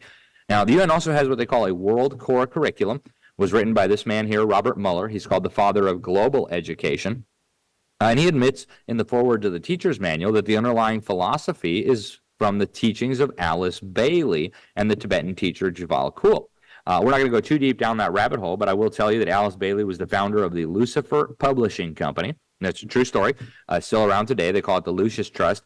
And the Tibetan teacher was not a Tibetan or a teacher or even a human being. Actually, Alice Bailey also claimed to be communicating with these spiritual ascended masters who were telling her where we were going. And so if the world core curriculum that should be taught to all children is based on the writings of this lunatic and her demons, we ought to know what they said.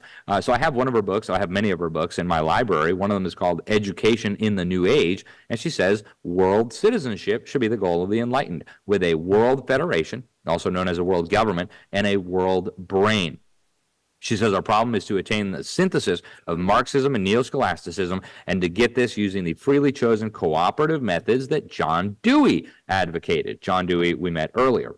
So this is where they're going. Now, Bill Gates, I call him Bill Gates of hell. In 2004, he went to UNESCO headquarters and signed an agreement with them, promised that they were going to create global education standards, global education curricula, global teacher training programs, and global technology to make it all work. And then he came back and he started putting millions of dollars and then billions of dollars into something that we know in the United States as Common Core. I know Canada is also moving to align its education system with the international standards, and it's happening very openly under Trudeau. But I want to show you one of the advertisements that Bill Gates and his friends bought to tell us, the American people, how great Common Core was going to be. So this is them bragging about what they're doing, not me telling you. Up until now, it's been pretty hard to tell how well kids are competing in school and how well they're going to do when they get out of school. Is a girl in your neighborhood being taught as much as her friend over in the next one?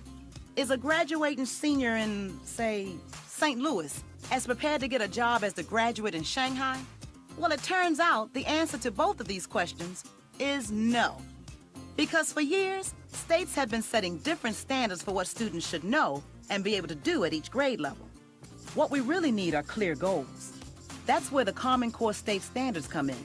The standards are consistent from school to school, and they match up against international standards too. They match up against international standards too. Just about everyone.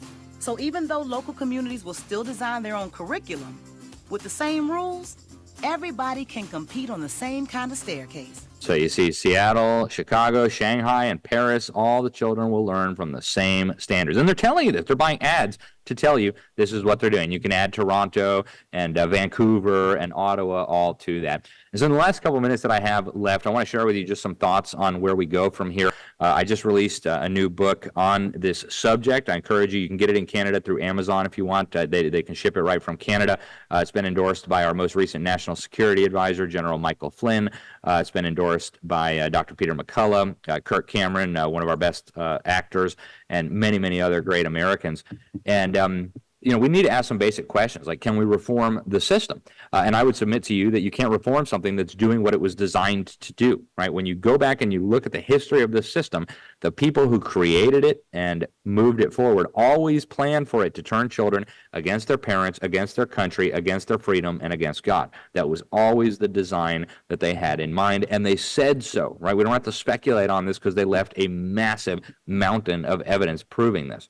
So as I see it, we can't reform the system. We have really two options then. We either get our children out of the system and make sure they get a good, real education, either at home or in a good Christian private school, or you prepare to lose your family, lose your freedom, lose your country, and ultimately lose your civilization. That's what's coming if we don't deal with this. So I tell parents, you need to think of the school building like it's on fire and your children are inside. If your children are in a burning building and you're thinking about running for school board or lobbying your minister of your provincial parliament, you're obviously not a parent, right? Any parent knows that if the building is on fire, even if you sacrifice your life, you run in there and you drag your children out, no matter the cost. And that's where we are today. Except it's worse than that, because a fire, while it may hurt your children physically, will not destroy them spiritually, mentally, emotionally, academically, etc., whereas these schools are doing precisely that, and you can prove it using the government's own numbers.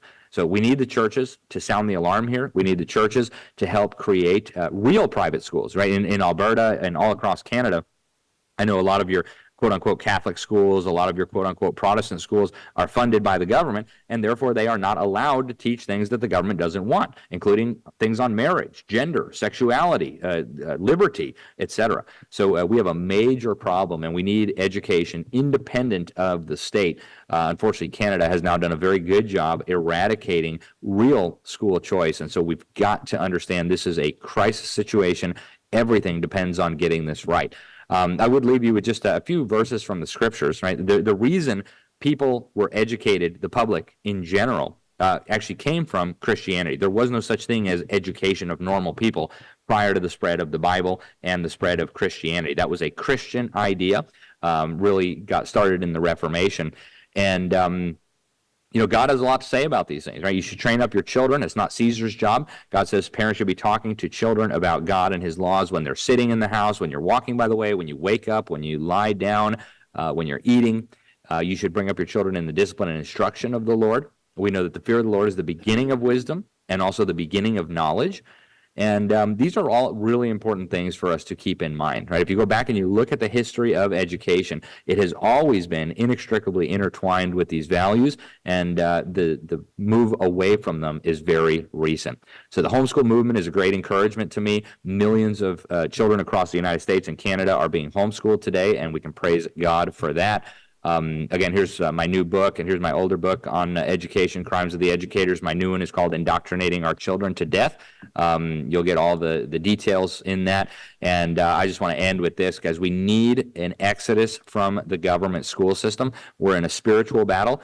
The totalitarians have our control of our children, and if we don't address this crisis, everything else we do is for nothing. So thank you, guys. It's a great honor to be with you, and hopefully I'll be up there in person one of these days and get to meet some more of you guys in person. Thank you, and God bless you.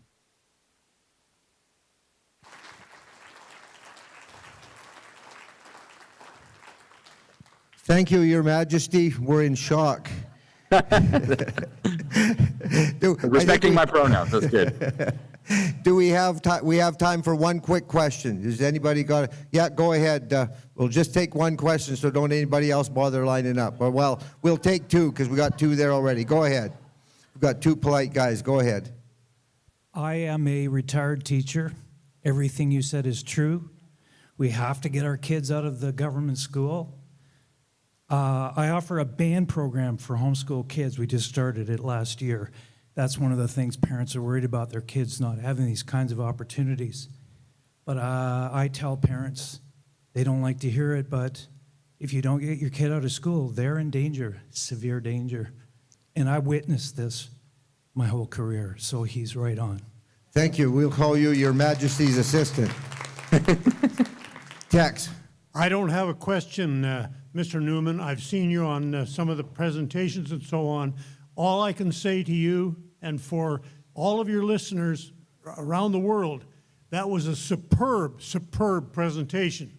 Brilliant. Thank you. Thank you guys so much. It's a great honor to be able to speak with you. And again, I'm sorry I couldn't be there in person, but hopefully some year going forward. I want to thank you to Danny and everybody there. You guys are amazing. Keep fighting the good fight. Americans are with you too. So thank you guys, and God bless you. God bless. God bless you too. Thanks, Alec. Okay, he's gone, but anyway, wait, tell us.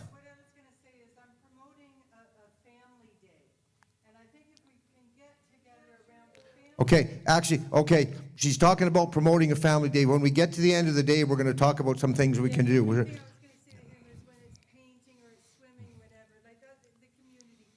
Fair enough. Okay, we're right on schedule. We're doing just fine here. Wasn't it?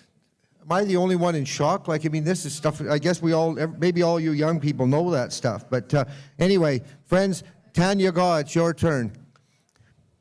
Really, yeah, here we go. You can hug her later, Valerie. Yes. Okay, please welcome Tanya. Tanya's. You're coming up. Okay, do we have a lapel mic? Yes, we do.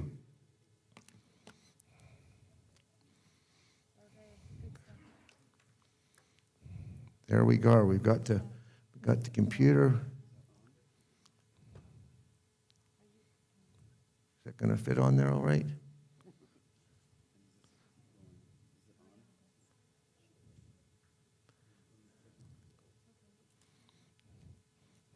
Well, please give her a warm round of applause. I'm certainly glad you have to follow Alex Newman, not me. So anyway, she's just turning on her computer.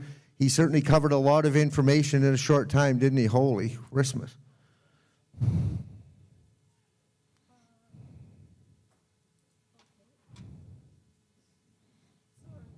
No, that's all right. We're doing just fine. We're doing just fine. Let's get me signed up here. Yeah. Log in. The power of the internet. Okay.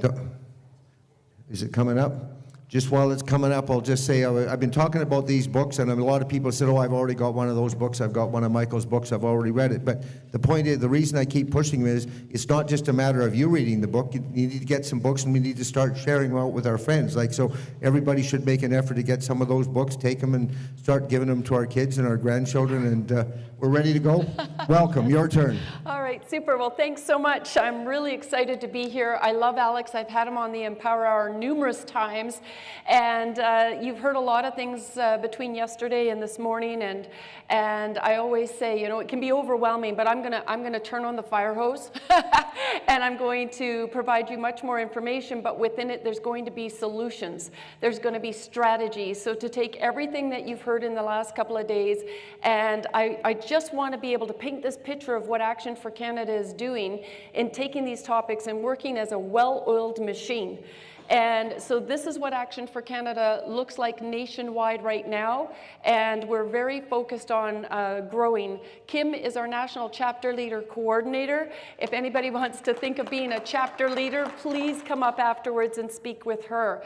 So I always start an event, even though this is probably a majority Christian room, I always start out saying, I thank God and God alone for the ground that I'm standing on. I'm also going to say things that, like the rest of you, I completely believe in absolute truth, so there is no doubt that what we say will offend people. But if we aren't that lighthouse, my uncle always said, the lighthouse on shore is a beacon of hope to the sailors at sea. And each one of us have the ability to be a lighthouse by consistently speaking the truth until the truth is the truth again. Because people have been under a mass military psychological warfare, and it's time as the days and years are going by that we're changing that. Alex didn't go on to say that in the States, there's 26 states and growing that are turning around this attack against our children and coming against the puberty blockers, coming against what's being taught in the schools with the sexualization of our children, the DEI, and all of this, these other attacks in this socialist agenda. And as I move along, I'm also going to ask you, if you're not familiar with Action for Canada, we are terribly censored. I've been at this for 9 years. I started in 2015 when Justin Trudeau was running for office. I was very shy, I was very quiet. I had maybe 12 people on my email list, no cell phone and no social media.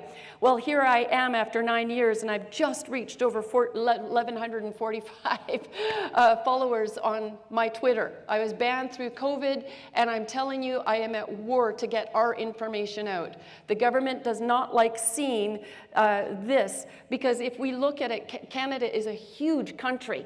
So if we're going to look at the art of war, why aren't more people talking instead of, you know, it's really important to educate people. It's vital to do that. But what are you going to do about it? You need a plan. And so I've always been praying, like, Lord, please give the people in Canada a vision for the mission, Christian, non-Christian, help them to understand what's it going to take to win this war. And if we took, say, Alberta, is that as big as France? And what about the French Revolution? What about the French resistance? You know, through each war, what the major battle is? Communication. Because the government takes control of communication, and people are then deceived. And so we have a chapter leader in Mission who spent 3 months in jail in Poland because she was part of the underground network, getting education, getting those news releases into the hands of the people.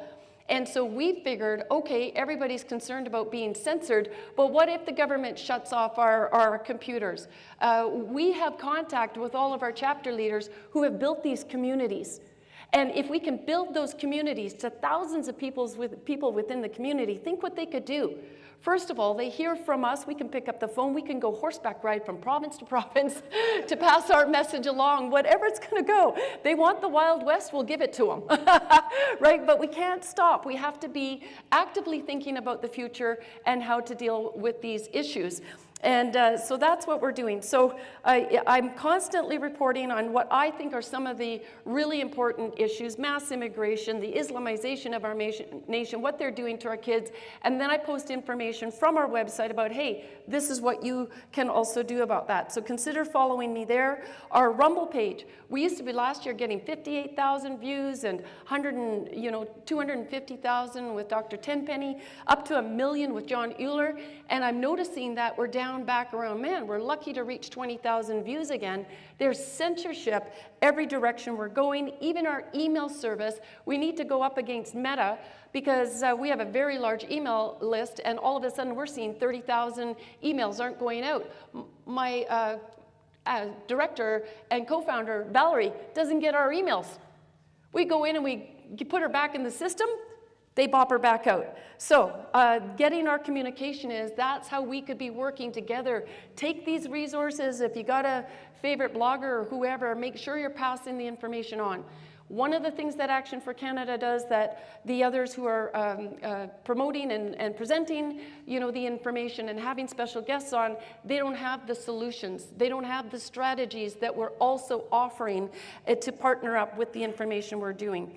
Okay, so also I just wanted to let you know about, I always use our website as I'm going through these presentations so that you can learn to navigate it as well, because we got a lot of information on there, but it's actually quite easy to access when you know where to go. So under podcasts, you can find our Empower Hours that I do once a week with our guests, as well as the weekly news updates, where I always start out with good news reports, whether it is international or within Canada. I just learned last night that the New Brunswick courts have absolutely shut down the LGBTQ from countering the steps that the New Brunswick government is taking to support parents and to protect our children.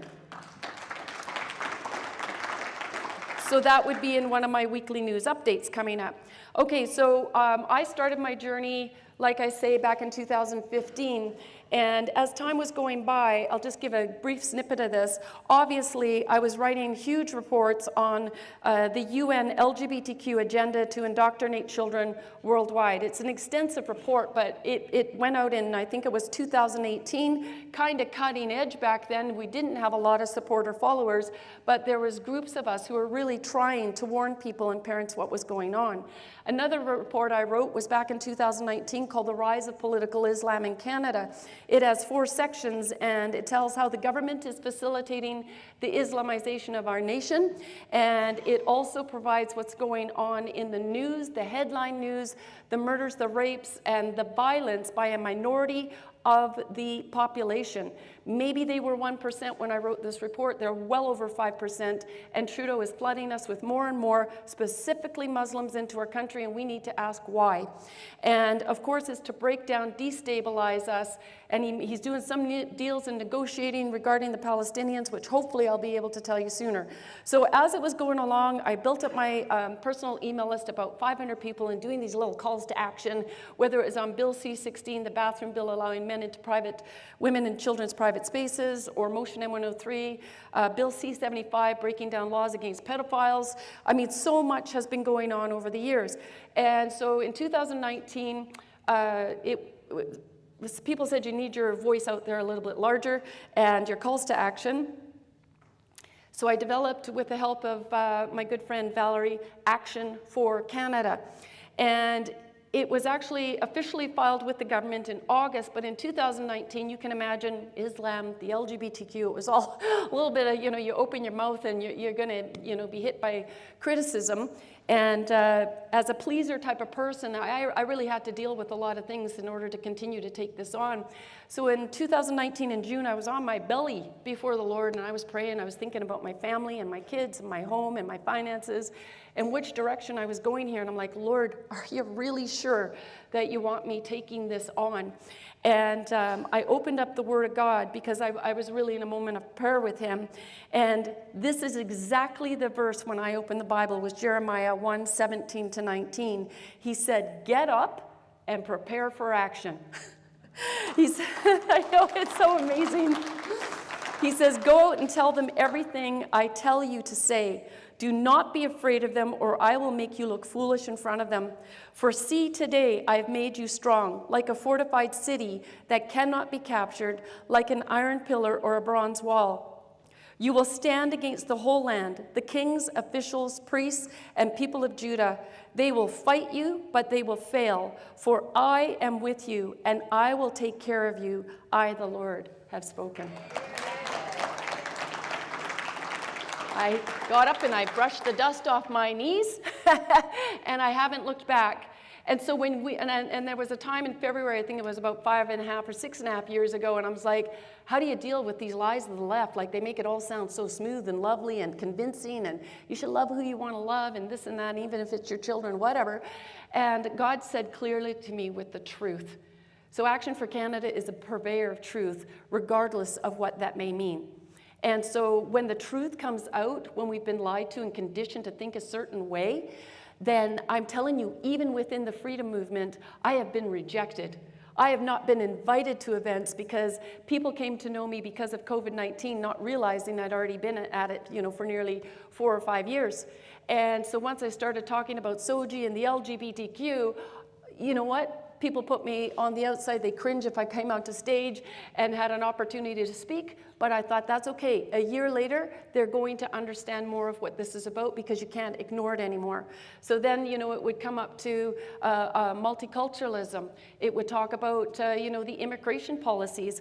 And I look at this as well, right? And the real challenge is that God called on me to proclaim Canada as a Christian nation about 8 years ago. And at that time, you think about where we are. We thought we were going to church on Sunday. We had our jobs. We had our kids in community. The school wasn't nearly as big a mess as what we're seeing right now, although it was all percolating in there. And I was said two of the most important words in my life were, yes, Lord. And when you just put the straight and narrow path on, because the wide road is such a distraction, you keep your eye on the cross, I'm telling you, God will meet us, because this nation is a mess because it's turned its back on them. Alex said we took prayer out of school. We've taken all of this out, and so we have been forced into this multiculturalism, and we're not a multicultural nation. It is a lie from the pit of hell. We are a bicultural nation. Then they said we're a secular nation. It's like, oh, by gum, we're not. And then it was, what did Trudeau say when he came in? We're a post-national state with no core identity. So my message to people as this, what God has called on me to do, is really growing, because people who are atheists, people who are unbelievers, agnostic, whatever, they can no longer ignore the evil. And so I'm saying, how do you like post-national state? How do you like secularism? How are you liking multiculturalism? It's time to make a choice. Even for people who are unbelievers can see that. Do you like the foundation of what a Christian nation is providing you? How do you like our government that's breaking all of the 10 Commandments? It says, thou shalt not murder. How do you think Justin Trudeau and this cabal are murdering people? I just got a text before coming up here, my daughter-in-law, who told me about a month ago about 7 women that she knew, including her sister, had just had miscarriages. She just texted me again with another miscarriage. This is forced abortion, and these young women have no idea what's happening to them through this vaccine. Not vaccine, mRNA therapy. It's not an experiment. They knew exactly that this was going to hit the reproductive system and what it would do. Okay. So if we're not liking the post-national state, multiculturalism, and all the rest of it, secularism, anything that ends in an ism isn't too good. All right, and so the Canadian Anti-Hate Network had come after me about 1.5 years ago, but they're having a hard time, so I just mocked them. And the headline was, Tanya Gaw, Christian nationalist. And I said, they finally got me. They finally get it. I'm okay with that. Go ahead. I'm proud of it. Okay, so if you're going to be looking on our webpage afterwards, some of the stuff I'm going to go over will be either under the resources link or under current issues. And so I'm just going to be covering this. When COVID had hit in 2020, I wrote a report called Government Corruption and Colluding with a Foreign Syndicate. As you can see, we've got the foreign interference was going on in 2023, but even if you go down in the report, Mr. McGinty, who has just had this national report come out, was talking about government interference back then to the point that it threatened our Charter of Rights and our Constitution. So the Trudeau government, he actually said at that point, he went in and met with Trudeau. This is not news to Trudeau. And whoever those MPs are, I think my own personal MP, Ken Hardy, is involved in this, and he's actually named right here as far as names that there was government interference.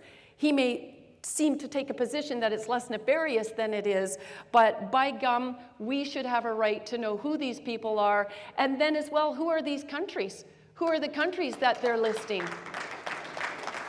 Does it happen to be Egypt? Because I can tell you, with all this talk about the 5,000 to 6,000 Palestinians coming in, I was in meetings with high-level ranking officials in Israel back in February, and we said, if you are going to consider flooding Canada with more Islamists, please consider that, because who are you going to have left as allies?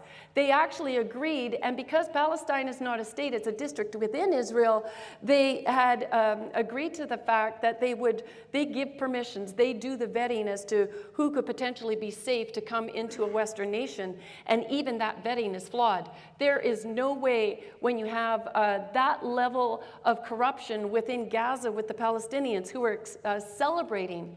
The majority celebrate October 7th and are in support of that. So about 2 weeks ago, you might have seen the headline where the first Gazans come to Canadian soil. So I'm making some quick calls saying, you know, what is this? There's no possible way. They said they did not come from Israel. And it even said in the report that they paid smuggling money, bribery, to get into Egypt. So who's Trudeau doing deals with right now? Is he doing deals with the Egyptian government? Is the Egyptian government on the list of who's doing foreign interference in Canada right now? He's a traitor. He's a traitor to this nation. Anyway, so you can go in this report and see what I did in 2020, and I sent this report as a call to action in May of 2020 to every single premier. And I asked people to BCC me, so it was like 86 times in a few days. People had done as I asked, and every single premier got this report. And it showed what was going to happen to the elderly, the digital ID. It talked about the harms of any vaccinations that would be forthcoming. And we heard crickets, which told me immediately that every single premier was in on it, and that backroom deals were being made between the federal government and the provincial government. Because the federal government never enacted the Emergency Act, the provincial governments were doing it, and they fast-track it through without showing any evidence that we were in an emergency. So you see how this is all working together. So I even see all those premiers who are doing the parental rights right now, and I think they see they are in hot water. We're not going to forget one of their names, because they persecuted the churches, they pushed the vaccines. People died on their watch because of their leadership. We're not going to forget this. Justice is coming at some point.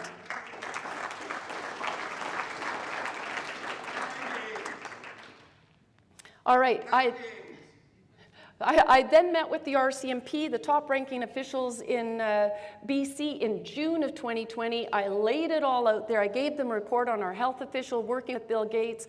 I gave them a report that I had written on government corruption, and they looked across the table at me, and he was supposed to be a Christian. He was assistant commissioner at the time, the fellow there on the left. And he said his father had passed away at the beginning of COVID, not because of COVID, and he was in the hospitals, and he admitted to me that they were empty. I walked into 3 hospitals and took recordings showing that they were completely empty, and it was all a fraud. And I'm sitting there, and he says, do you have evidence? I'm like, I've just given you all of this. You do your wiretapping, do whatever you need to do, but get busy. And so I appealed to them through emails when the vaccines were coming out. I call it that, but understand I'm not really calling them vaccines, and pleading with them in tears over the fact that Bonnie Henry's saying, give them to mothers, pregnant women, it's all safe. And I just told you about it aborting babies, but also in the States, there were reports of intestinal bleeding in infants that were nursing from their mothers who had been jabbed. Okay, so this was really bad news, and so yeah, this fella here on the right, he was very much on our side, and I found out that he got promoted to Nunavut. And I'm thinking that wasn't a promotion. It's probably because the man understood the information I was giving him and the risks. So one day I hope to meet with him where we can meet in person to hear his actual story. And all of those emails are available on the website. I made them public to apply pressure. Legal action. In August 2021, I had retained Rocco in August 2020, and we filed our notice of civil claim, and it was very large. We wanted all the information on record, and we've achieved that despite all the criticisms towards our case. It's one of the only ones in Canada on the issue that's still moving forward, along with several others, and Rocco just won an appeal with the federal workers recently, and any day now I'm waiting for the draft of our new NOCC that's going to go in, and we're moving forward. Just to say we're pushing forward on that, and when I was really praying about that, God said he's going to meet us in the court, so I don't know what that's going to look like under the circumstances, but we're also having an election in BC and a new government coming in, and a new Attorney General will be appointed, so I have hope for change. I also wrote about a 25-page, 26-page affidavit, which I filed in August 2021 on our health officer, and just say it doesn't look good. So we'll see what happens. We did the notices of liability. We were pumping those out against all of this nefarious stuff. On the campaign in BC, we kept 45,000 teachers and school staff working by posting the notices of liability, because we'd already done it prior with the superintendents. And they said, oh, just ignore those, you know, you don't have to worry about it. And they quoted a section of the BC School Act, but they didn't quote the next couple of sections, which showed where they would be liable. So we went on about personal liability, and we went on a campaign, and we served every single trustee in the province, because the Minister of Education was named in our legal action, and so she didn't mandate vaccines for all the teachers and staff. They put it on the school boards to have an election or have a vote and say whether the staff should take the jab. So once they received our documents, once they heard the other letter saying, hey, you know what, this is your what your school association says, but you better read the next sections, because when this rubber hits the road, you could be hauled into court and held personally liable for your part in administrating what was called an experimental vaccine back then, and the injuries that would follow. And so they started to vote on the matter, and one after another, so we created this page, and one after another voted no, voted no, voted no. And over the next couple of months, then it went silent for a while. They tried another tactic. We dealt with it, more letter writing campaigns, until the spring of 2021, where Bonnie Henry finally lifted the mandates. And so we had 30 out of the 60 school boards voted no. And the others, we never even did see a vote on it. I think they were waiting to see what would happen. So that was a big battle. And then here in Alberta as well, Kim informed me there was a Catholic school district that did something similar. But we kept a lot of people working, and we got masks off of kids, and it was phenomenal. Unfortunately, there was even independent news that said, oh, it just gives people false hope, you know, and so they didn't, Rebel News wouldn't report on us, unfortunately. True North hasn't reported on what we're doing, and so it's been a huge battle as far as that this could have then moved over to our nurses situation and other situations where we could have battled the unions in same strategy. So it's a real shame, because you got to embolden people in order for them to stand up, right? It's a educational system here that people don't even know their constitutional and charter rights. So how can you expect them to go out and speak with any authority to the people bullying them? And so education is absolutely so important. This is a page with other good news reports that we had people coming through. Also, over the time as well, we've had Dr. McCullough on, and recently Dr. Mackey's. And if you go down below with all of the vaccine, the mRNA injuries, we are providing incredible research so that people can get some of these products and try to fight the spike proteins that are reproducing in their systems. And so as we learn more, we're going to keep this page updated and keep, forwarding people in the direction of Dr. McCullough and Dr. Mackies, who are doing great work, as well as other doctors, in trying to deal with the fallout of the injuries. Now, the really great thing, I was talking to Rocco a couple of weeks ago, there's fabulous things that have happened by just going to courts and applying the pressure, is that it's the pushback against the government. They know what they're doing is illegal. They know that they're killing people en masse. This depopulation is not a secret. They talk about, lowering the world population. But the vaccine injuries for children, from childhood immunizations, is now coming forefront. And now vaccine hesitancy has risen from about 3% in Canada, I think it's 25 to 30%. So I mean, that is massive. And the reason is because report after report, Vaccine Choice Canada with Ted Kuntz, go to their website. His son was vaccine injured. Rocco's, one of his twin boys, was vaccine injured severely, and they're paying the consequences of it. Autism was like 1 in 10,000. Now it's 1 in 36.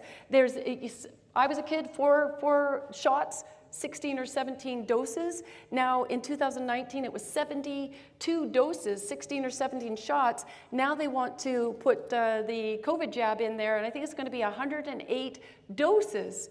Who needs that? God gave us natural immunity, and there's so much misinformation out there. So do take the time to go. This is under the current issues page. We're seeing our kids are being vaccinated, the whole schedule. Who's benefiting? Big Pharma. Big Pharma, our kids are sick. They're going to, not the heterites, whoever don't vaccinate their kids. They're finding no Amish, no autism, no allergies. You just need to do the research, because they prohibited people from seeing that, because it's all about money, Big Pharma, and destroying and keeping people sick.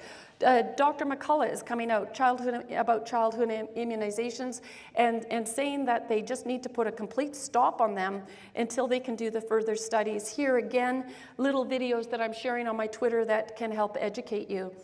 Okay, so anybody know this dude? I think he auditioned for the part, for the villain. And he's just the most ridiculous person on the face of the earth. All this nonsense about you'll be happy and own nothing. And I just want to talk about that, about how they want you to own nothing and how they're going about it. We've heard about how climate change is contributing to that, and other nefarious ways. Okay, so obviously we know the Prime Minister is just so proud and so happy to be part of the World Economic Forum. Action for Canada has actually one of the best pages I'll show you on the WEFers right here. I'm sorry to say it that way, it just kind of comes out. But for the ones that are in Canada and part of that. And of course, this master plan, can't you see them all around their big round table with their $1 trillion bottles of wine and their beef, from Alberta, and sitting there all laughing at us, right? And, coming up with all these little colorful symbols that would all make us believe that they have a good objective, right? These are good goals. And how are you all feeling about poverty right now? Do we have more people in poverty in Canada right now? I'm going to name zero hunger. Okay, how about good health? How's the healthcare system? How are you liking that? Okay, so there, I could go through here, gender equality, like life below water, what they want to do with our climate change and all it's just so crazy and so ridiculous. I could go through here and just trash every one of these goals, because it's complete and utter nonsense. It was never meant to achieve anything good at all. It's a big trillions of dollars worth of business, and it's a waste of our tax dollars. I'm angry about it. I want to talk a little bit about anger. We got to remember that, people say about Christians, we all got to be so nice in Canada. I'm sick of being nice, all right? My niceness scale is done. There's a time and a place for that, but this government has commenced war against us, and we got to act appropriately. When would before in history would we sit back and allow pedophiles to come after our kids on this scale? All right, you know why Justin Trudeau wants to take away our guns? Our law-abiding citizens? All right, just look what other nations that have fallen into socialism, and these are the steps that they've taken to do that. So we're not going to be so naive to believe that. But through the Bible, I mean, we look at Jesus when there was times that he would call you brood of vipers, right, to the Pharisees. What did he do when he went into the temple? We all hear that he overturned the table, but did you know that he made a whip? I mean, he went in there and he was understandably angry. You don't allow evil to come in and not do something about it. We've heard about the Global Compact on Migration and 17 Sustainable Development Goals. Back in 2018, Action for Canada had created a petition, and we were doing letter writing campaigns, and within about 3 days, we had 11,000 signatures that had transpired on this petition, and it was going to Justin Trudeau, Andrew Scheer, Jagmeet Singh, etc., whoever were leaders of the parties at that time, and it was the only time at the 11th hour that Andrew Scheer finally popped his head up to say anything about the Global Compact. We were writing him, we were calling, what are the Conservatives doing about this? Silence, silence, silence. Because Harper had also signed on 2 Sustainable Development Goals. Just a tidbit if you didn't know about that. And so very nefarious. All right, so I'm just going to shift now to the rise of political Islam. This page is under current issues. I was talking about what happened in Palestine and the human smuggling. I've done a video on it on these weekly news updates. I've done some specials here in order to show you what is actually transpiring in Canada regarding Islamic infiltration and the Khalistani Sikhs. We are becoming a hub for terrorism. Let's just put it that way. All right, it's not just the Hells Angels in town that we got to worry about in Canada. Oh, no, no. It's something much more serious than that. And so if you just scroll down, the page as well, there is, we are very much pro-Israel. That doesn't mean I'm pro-Netanyahu. It'd be like, Israel has a right to exist. It's a country. And that's where Jewish people live. They have a right to exist and have a country. It would be like America coming after Canada and then all of a sudden the world turning on Canada like we didn't have a right to exist or defend ourselves or go and get our hostages out. Can you imagine that? They can hate on Trudeau all they like. We hate Trudeau, right? I mean, that's how crazy it is.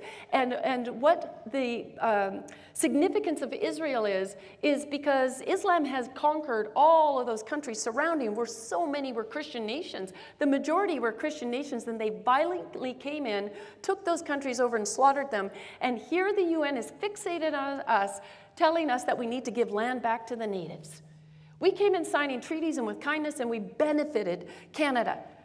If they're going to do that, well, then they better darn well return the country to the Christians. And now they're going after Israel. Where's the UN on this? Right? Like by day 2, there was no war on October 6th. And I tell you, the war hit on October 7th. And it wasn't Israel that had started that war. So there is some support here. And we care about the heart of Muslims.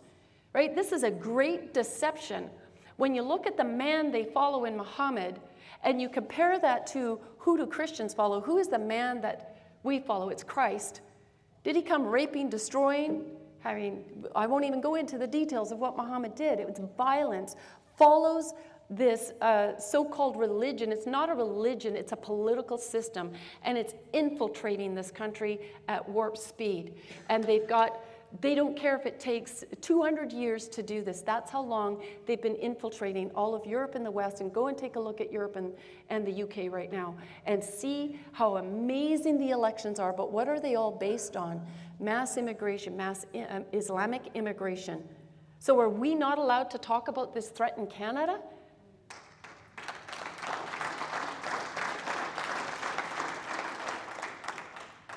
Okay, so that was the report that I spoke about. I really highly recommend you go down. I haven't even been able to keep up. So what is happening in Canada? There were 2 lesbian gals that were out walking in the streets of Nova Scotia last week, and a group of Syrian Islamic men surrounded them and beat them, broke her nose.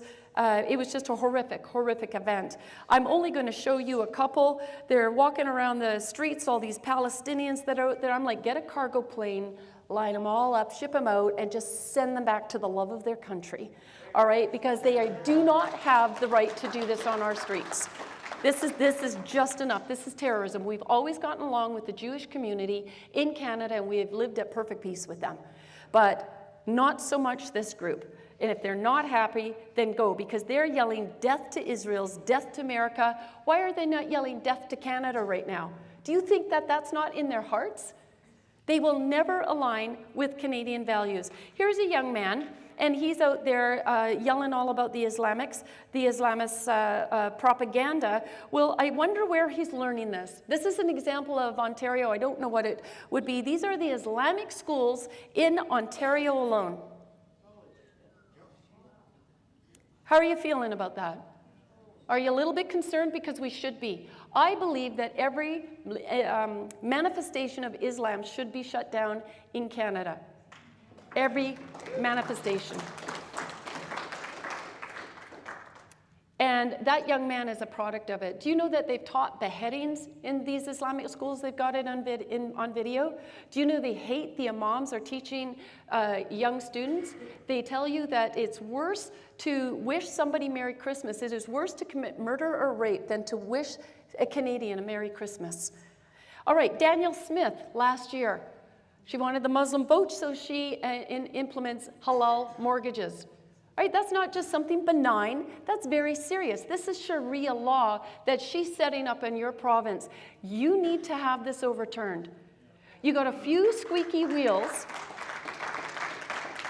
This is a very small percentage of the population. So are the LGBTQ. My Uncle Ed always said the squeaky wheel gets the attention. How squeaky are you willing to get? This is a 911 call on multiple issues. All right? So that's it. And then here she is again.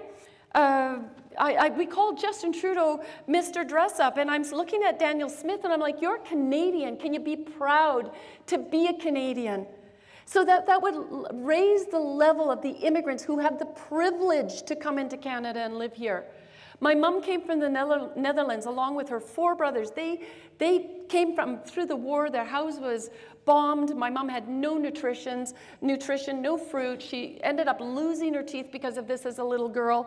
And they came here with nothing, and they were already starting to learn English. Whenever they were in public, they always spoke English. I says, Mom, why'd you do that? She said, out of respect for everybody. We were so grateful to be here. In Surrey, it is so bad. I honestly, and I'm not exaggerating, I'm pretty much the only white person in my neighborhood right now. And it's like being around the Tower of Babel. Nobody speaks English when we're at the bank or the grocery store. Literally, it's Sikhs, it's Hindus, it's Chinese, it's all of this. And my mom turned to somebody. I'm banned from Costco, but yes, I go in there because my mom's 83. She's on my arm. And it was jibbity, jibbity, jibbity everywhere we go. And my mom turned to these people and said, speak English. Because it's so frustrating. How do we communicate with our neighbor? This is to destabilize us. It's not unloving to say this. We have a right and a duty to protect our sovereignty. If I want to move to an Islamic nation, I'll do it. If I want to move to Pakistan, I'll do it. Why is it that it is the West that is being forced into multiculturalism? Am I, as a white woman, Christian, able to go and sit in anywhere of the countries in cabinet in the Islamic nations, Pakistan, North Korea, China? Can you imagine? Why are we being such fools? We have over a dozen Liberal MPs who are reported to be part of the Muslim Brotherhood. We have Gondak, who is, I didn't know that her father was the head of the World Sikh Association. And then you have Sohi, who is a Sikh, and is it Sohi or something like that in Edmonton, Sikh? All right, there should be no foreigners in office if we expect that our interests are going to be made absolutely central. Sajjan has been reported, I forget where the war was, and they were Canadians, so they had to go in and they had to get the Canadians out quickly. Sajjan was going in there and getting Sikhs out. It's been all over the news. That's the heart of the man. Can't blame him. Think about if you got into cabinet in another country and wanted to push your agenda. If we want to keep this a sovereign nation, we need to have some tough conversations. And it's not wrong of us. And you probably saw all these fools go up at the Khalistani parades. And the thing is that they were celebrating Khalistani terrorists. We have the second largest Vaisakhi parade. I think 100,000 people or so show up in Surrey. But here, I think it was in Calgary. And the Khalistani Sikhs were out there celebrating with their terrorist posters of the people that they worship. out on our streets. And Justin Trudeau and Jagmeet Singh, and yes, Pierre Poilievre, he was out there bowing. So we saw him go to the Evangelical Free Church yesterday, and I just couldn't even look at it. I don't care if he's walking into a church. Why is he going and doing a Mr. Dress Up? And you know, this is why if we don't have foreigners in office and they're not permitted to bribe our politicians for votes, we won't be infiltrated. Why would they want to come and transplant their failed foreign systems of policies and government here in Canada? Why are we permitting this? This is very serious, my friends, very serious. And again, Calistanis were downtown Vancouver. I've got a petition, Stop Mass Immigration, Demand a Moratorium. This has been since last October I posted this. Again, I can't imagine that we're being censored on this, but it only has like 4,500 signatures. I would expect 45,000, 450,000 with how everybody feels about mass immigration right now and the threat to our very sovereignty. These aren't my words. These are the government's reports that have come out through intelligence. Our very sovereignty and nation is at risk. And people are still going on holidays and golfing. And I'm just like working, you know, nearly 24/7 to try to get this overturned. And we're making progress. Now, it does say about treason, it says everyone commits high treason who in Canada levies war against Canada or does any act preparatory thereto. How about assist an enemy at war with Canada or any armed forces? Well, within the Muslim Brotherhood's their plan to overtake Canada and the United States, it says to enter our miserable house from within and just like without a shot, just to take us over. And it's exactly what they're doing. I mean, federal human rights person that was just appointed, you go onto his social media, but he went through a CSIS check and an RCMP check, and wouldn't you know, I think it was B'nai B'rith or somebody, the Jewish community, within a quick Google search, finds out that his social media, under a different name, is making anti-Semitic comments. How can he be in charge of the human rights? Our Attorney General is a Somali Muslim. This is dangerous. Like, this is a 911, this is dangerous, knowing their plan is to infiltrate all levels of government and take over our miserable house from within.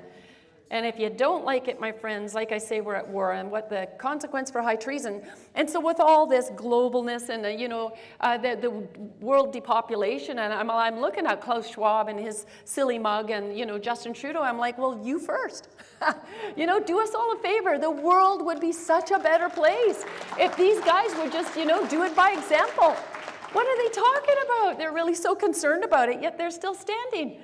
Okay, so I saw this meme the other day. Prison is perfect place for liberals. Think about it. Everyone is treated equally, free food, free health care for everyone. No one has guns except for the guards, and no cars and no gas, right? Let's get it all set up. Margaret Thatcher said, "We have harbored those who hated us, tolerated those who threatened us, and indulged those who weakened us." Okay, so now the other part of this, I hit a real patch back in October because I happened to tweet about a report that had just come out that the missing and murdered women, the report had come out and it was said, I should look up the results again, like 87% was done by the Indigenous people themselves. And so I was like, I just put it out there on Twitter, like the graves are empty and the missing Indigenous women, it's done within their community. Sadness, but let's deal on fixing the problem then and stop, blaming all of us white people who came in and ravaged the land and murdered everybody by the sounds of it. The way they make this out, it's like, as the wonderful presentation that Michelle did yesterday just put things really well into perspective. Anyways, a chief, I was on a speaking tour and he was going to prohibit me from going into Port Alberni. And I'm kind of like, well, you're not the boss of me, Mr. Chief. And so I went in there because he was saying I was a hater and a racist. And I'm like, no, I'm not. I'm telling the truth. I thought you'd be happy about this because now you can see Canadians aren't out to get you. It's like, you're out to get you. You're a chief. What are you doing with all that money? And then he just forced me into doing this massive report. You can go into the budget in the hundreds of billions. I'm like, the gravy train is done. If you guys hate us so much, then you know what? I, as a Canadian, don't want to pay for you to attack me and to be not appreciating at the same time what we've done. And it's not doing them any favors. Their children are not thriving because we all have to teach our kids to work to get ahead and to earn it so that they have pride in what they've done. And so this government is keeping them under their thumb with these agreements, and it's wrong.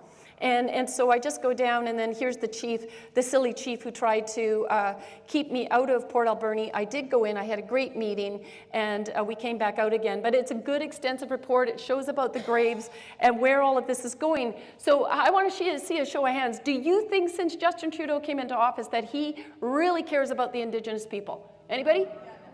I care more about the Indigenous people.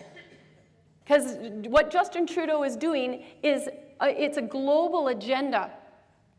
Putting all of these resources into the Indigenous hands, well, they just did it, was it in Nunavut or the Yukon, and it ends up they're getting a small percentage. Guess who's getting the rest? The UN of these natural Canadian resources.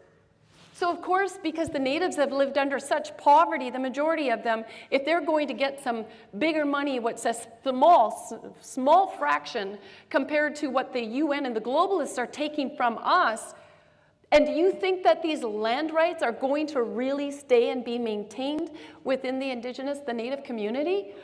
Based on the government's track record, I don't think so. I think it's a way to guilt all of us into I forget what the terms are that they use with the natives, and that they're not loving on the natives, and that we have work to do definitely, but it's not truth and reconciliation, it's truth and revelation.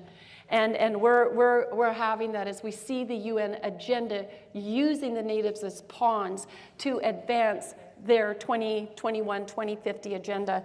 Now, I've still got 10 minutes, right? I'm good, right? We'd like at least 5 minutes for questions because I think there's going to be some questions. Okay. Especially when the police get here. Right?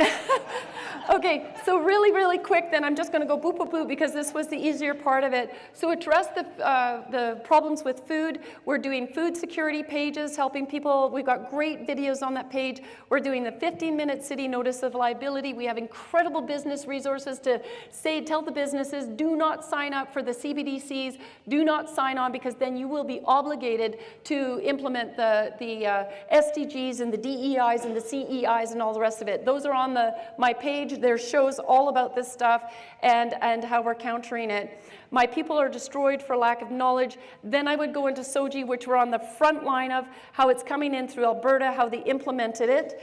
Again, I've got shows on this on the political LGBTQ page. There are some, things that Daniel Smith is doing, but not near enough of where that's got to go. This is the political LGBTQ page. You guys, there's so much good information on here. Testimonies from a gal that had been transitioned at 14 and at age 21 without her breasts and everything. It's just tragic. The notices of liability, we're using the same strategy that we used during COVID with the school board trustees and everyone now because of the measurable harm that's happening to children. I expose what's going on with their documentation, grade 6, kindergarten to grade 6, how they absolutely are sexualizing our children, indoctrinating and grooming them, and even bestiality and how they're introducing that at that level. We're handing flyers outside of schools. Education, it's not the people in this room that need to know about it, it's those parents that dropping their kids off, go into 2 jobs and don't know what's happening. So all about education, that's the failure. This was the books that were in the school. There's nasty pictures below that, which I won't won't show you. And then in Mission School District, I got banned for showing those books, and the headline was, Mission School District bans anti-LGBTQ group for presenting at meetings after graphic slideshow. Can you believe that? Their books. Massive win in Saskatchewan. We were in the background. We found out last April they were going to implement SOGI. We did an amazing campaign holding them to account, showing the measurable harm, and the government by August had lifted it. They said no to the SOGI 1, 2, 3 and also banned Planned Parenthood. A letter to remove that. Okay, compassion without wisdom is dangerous. It's what enables people to support the underdog, even if the underdog is evil. We have a homeschooling revolution for answers. We have parent resources and we have youth programs for the kids. We also have church resources, because when we get a chapter set up, we're going in, we're finding a church, and we're bringing everybody from the community there to put all of this plan into action. Reaching out to the parent groups, reaching out to the business groups, reaching out, and there's our map again. Please help support Action for Canada in this work. 2 Bible verses: he who walks with wise men will be wise, but the companion of fools will be destroyed. And then secondly, when the godly are in authority, the people rejoice, but when the wicked are in power, they groan. So anyways, God bless you. Thank you so much. Thanks for letting me go over.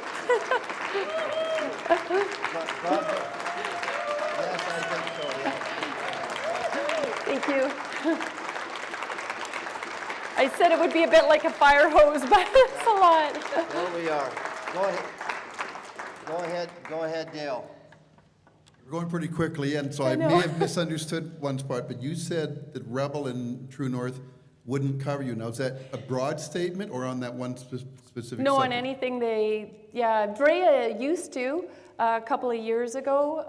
David Menzies has been connecting with one of our Oshawa people, and they've got maybe their reasons to do it, but I'm just thinking, if we're strategy of war, they don't have to agree with everything we're doing, but isn't it a good idea to get these people in the communities together and help us find chapter leaders?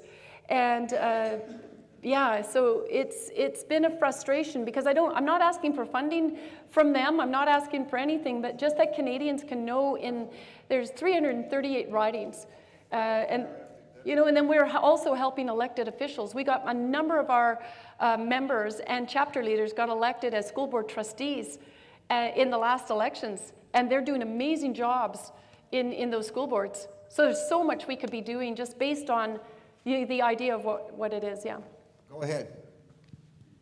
Thank you for the presentation. I'm wondering, in your opinion, what standards should qualify a person to acquire Canadian citizenship? Well, there's some big changes that should take place there. Is one, they have to be people that align with our values. And if you're not willing to swear on a Bible, they've completely removed that. And to understand and accept that this is a nation based on Christian principles. And if that is something that they're going to reject throughout their time here, it's maybe not a good fit. And to speak the language, for sure. Thank you so much, Tanya. That was excellent, really inspiring and so true. Just wanted to ask you about in BC. Last time I went through, there was even street people putting up signs underneath traffic signs saying evil envy is giving fentanyl to our kids. What do you think about the election upcoming with Conservatives saying they get rid of Bonnie Henry and that sort of thing? What's your thought? John Rustad, he's the new BC Party Conservative leader, and he's openly said that he's going to get rid of SOGI, and there's going to be some things that he's going to deal with immigration in a matter of so much more, and he knows as well this whole legalizing all drugs, which was on the Liberals' agenda in the 2016 when they had their first convention. Prostitution and all the rest of it were on it, and so I guess the BC NDP is very, very closely tied with Justin Trudeau, so they thought they'd be a pilot province, and you saw how it didn't just affect BC, it also affected Alberta, right? Yeah, it's bad news. It's so sad. I posted a video the other day on Twitter, what a mess our streets are. Kelowna, you could see the tent cities there. It's horrific. We're all on the wrong road, and my friend Hans wanted to come up and talk about this book. It's called Meritocracy, Personal Responsibility, and Encouraging Investment. It's all about socialism. I'm going to give it back to Hans, but go and talk to him about it if you're interested. I mean, we're all interested in this, but we have so much stuff that we just haven't got time for everybody to make a pitch for their pet project. But Roger, do you have a pet project or do you have a question? Okay, thank you. Thank you, Tanya. The Law Society of Alberta made out an announcement about 2021. Basically, they're saying they're supporting the amendment to the Oath-Taking Act in Alberta, And effectively, they are saying that to require a articling students, a person who wants to be a lawyer, to take oath of allegiance to the king is a inequitable barrier to enter the legal profession. And also effectively, it is also a sign of systemic discrimination. I was wondering what would be your message to the Law Society of Alberta? I missed some of, because of the volume, so. He's just talking about the Law Society. I mean, they have a lot of things that they force their law people. They all have to agree to this and one thing or another. I think if I could just sort of comment on that. Yeah, sure. Lee Eddy wanted to talk about that as well. It's sort of the agricultural societies, the law societies. All these groups are supposed to be the College of Physicians and Surgeons. Lots of them have just ended up defending their people. They're not actually worrying about fairness for us. They're just worried about protecting their own asses, quite frankly. So, Roger, I think that's sort of what you're talking about, is they make these people, like to practice, they have to sign that they agree with all this stuff, and they're sort of locked in there too. Well, they're doing that in BC as well. And kind of interesting with Rocco being our lawyer, and he's going to represent us there, but they even want to mandate what medical treatments. They want to do psychological assessments on, the lawyers and things like this through the Law Society. So it's all part of the socialist agenda to just try to break down all institutions. And it's a matter of just not complying, saying no, and then we need to have our people infiltrate these institutions and get into those positions of authority and take it back. Right? Look how many decades it's taken them to do this, and yet we're overturning it. When I look where we were 7 or 8 years ago, I felt very alone on a lot of these issues, and our support is really, really growing, and that's when we're going to make some real business happen. Go ahead, Ian. Ms. Gall, we love your passion, and thank you. It's a godsend. Those notices of liability saved us from disaster. My brief question is can Action for Canada unite us within the next 6 months by December? Hosea 4.6, my people are destroyed for lack of knowledge. So unite us in what way? This is what we're Unite us in action. And well, this is what we're trying to accomplish, right? And so then we have these other groups that, it's amazing within the freedom movement that because we're a Christian-based organization, it's not like I'm out there preaching all the time or shoving it down anybody's throats. Yes, it's going to be part of this because I really do see that it's a spiritual battle and it's make a break right now. And how intolerant people within the freedom movement have been of me just having, my belief. And so how do you unite those type of people when you're unwilling to compromise your own values? Because your standard is right and people got to meet you at that standard. And that's what I find is that through holding the line is that people are coming along and seeing that that standard was a good standard and we need to return to that.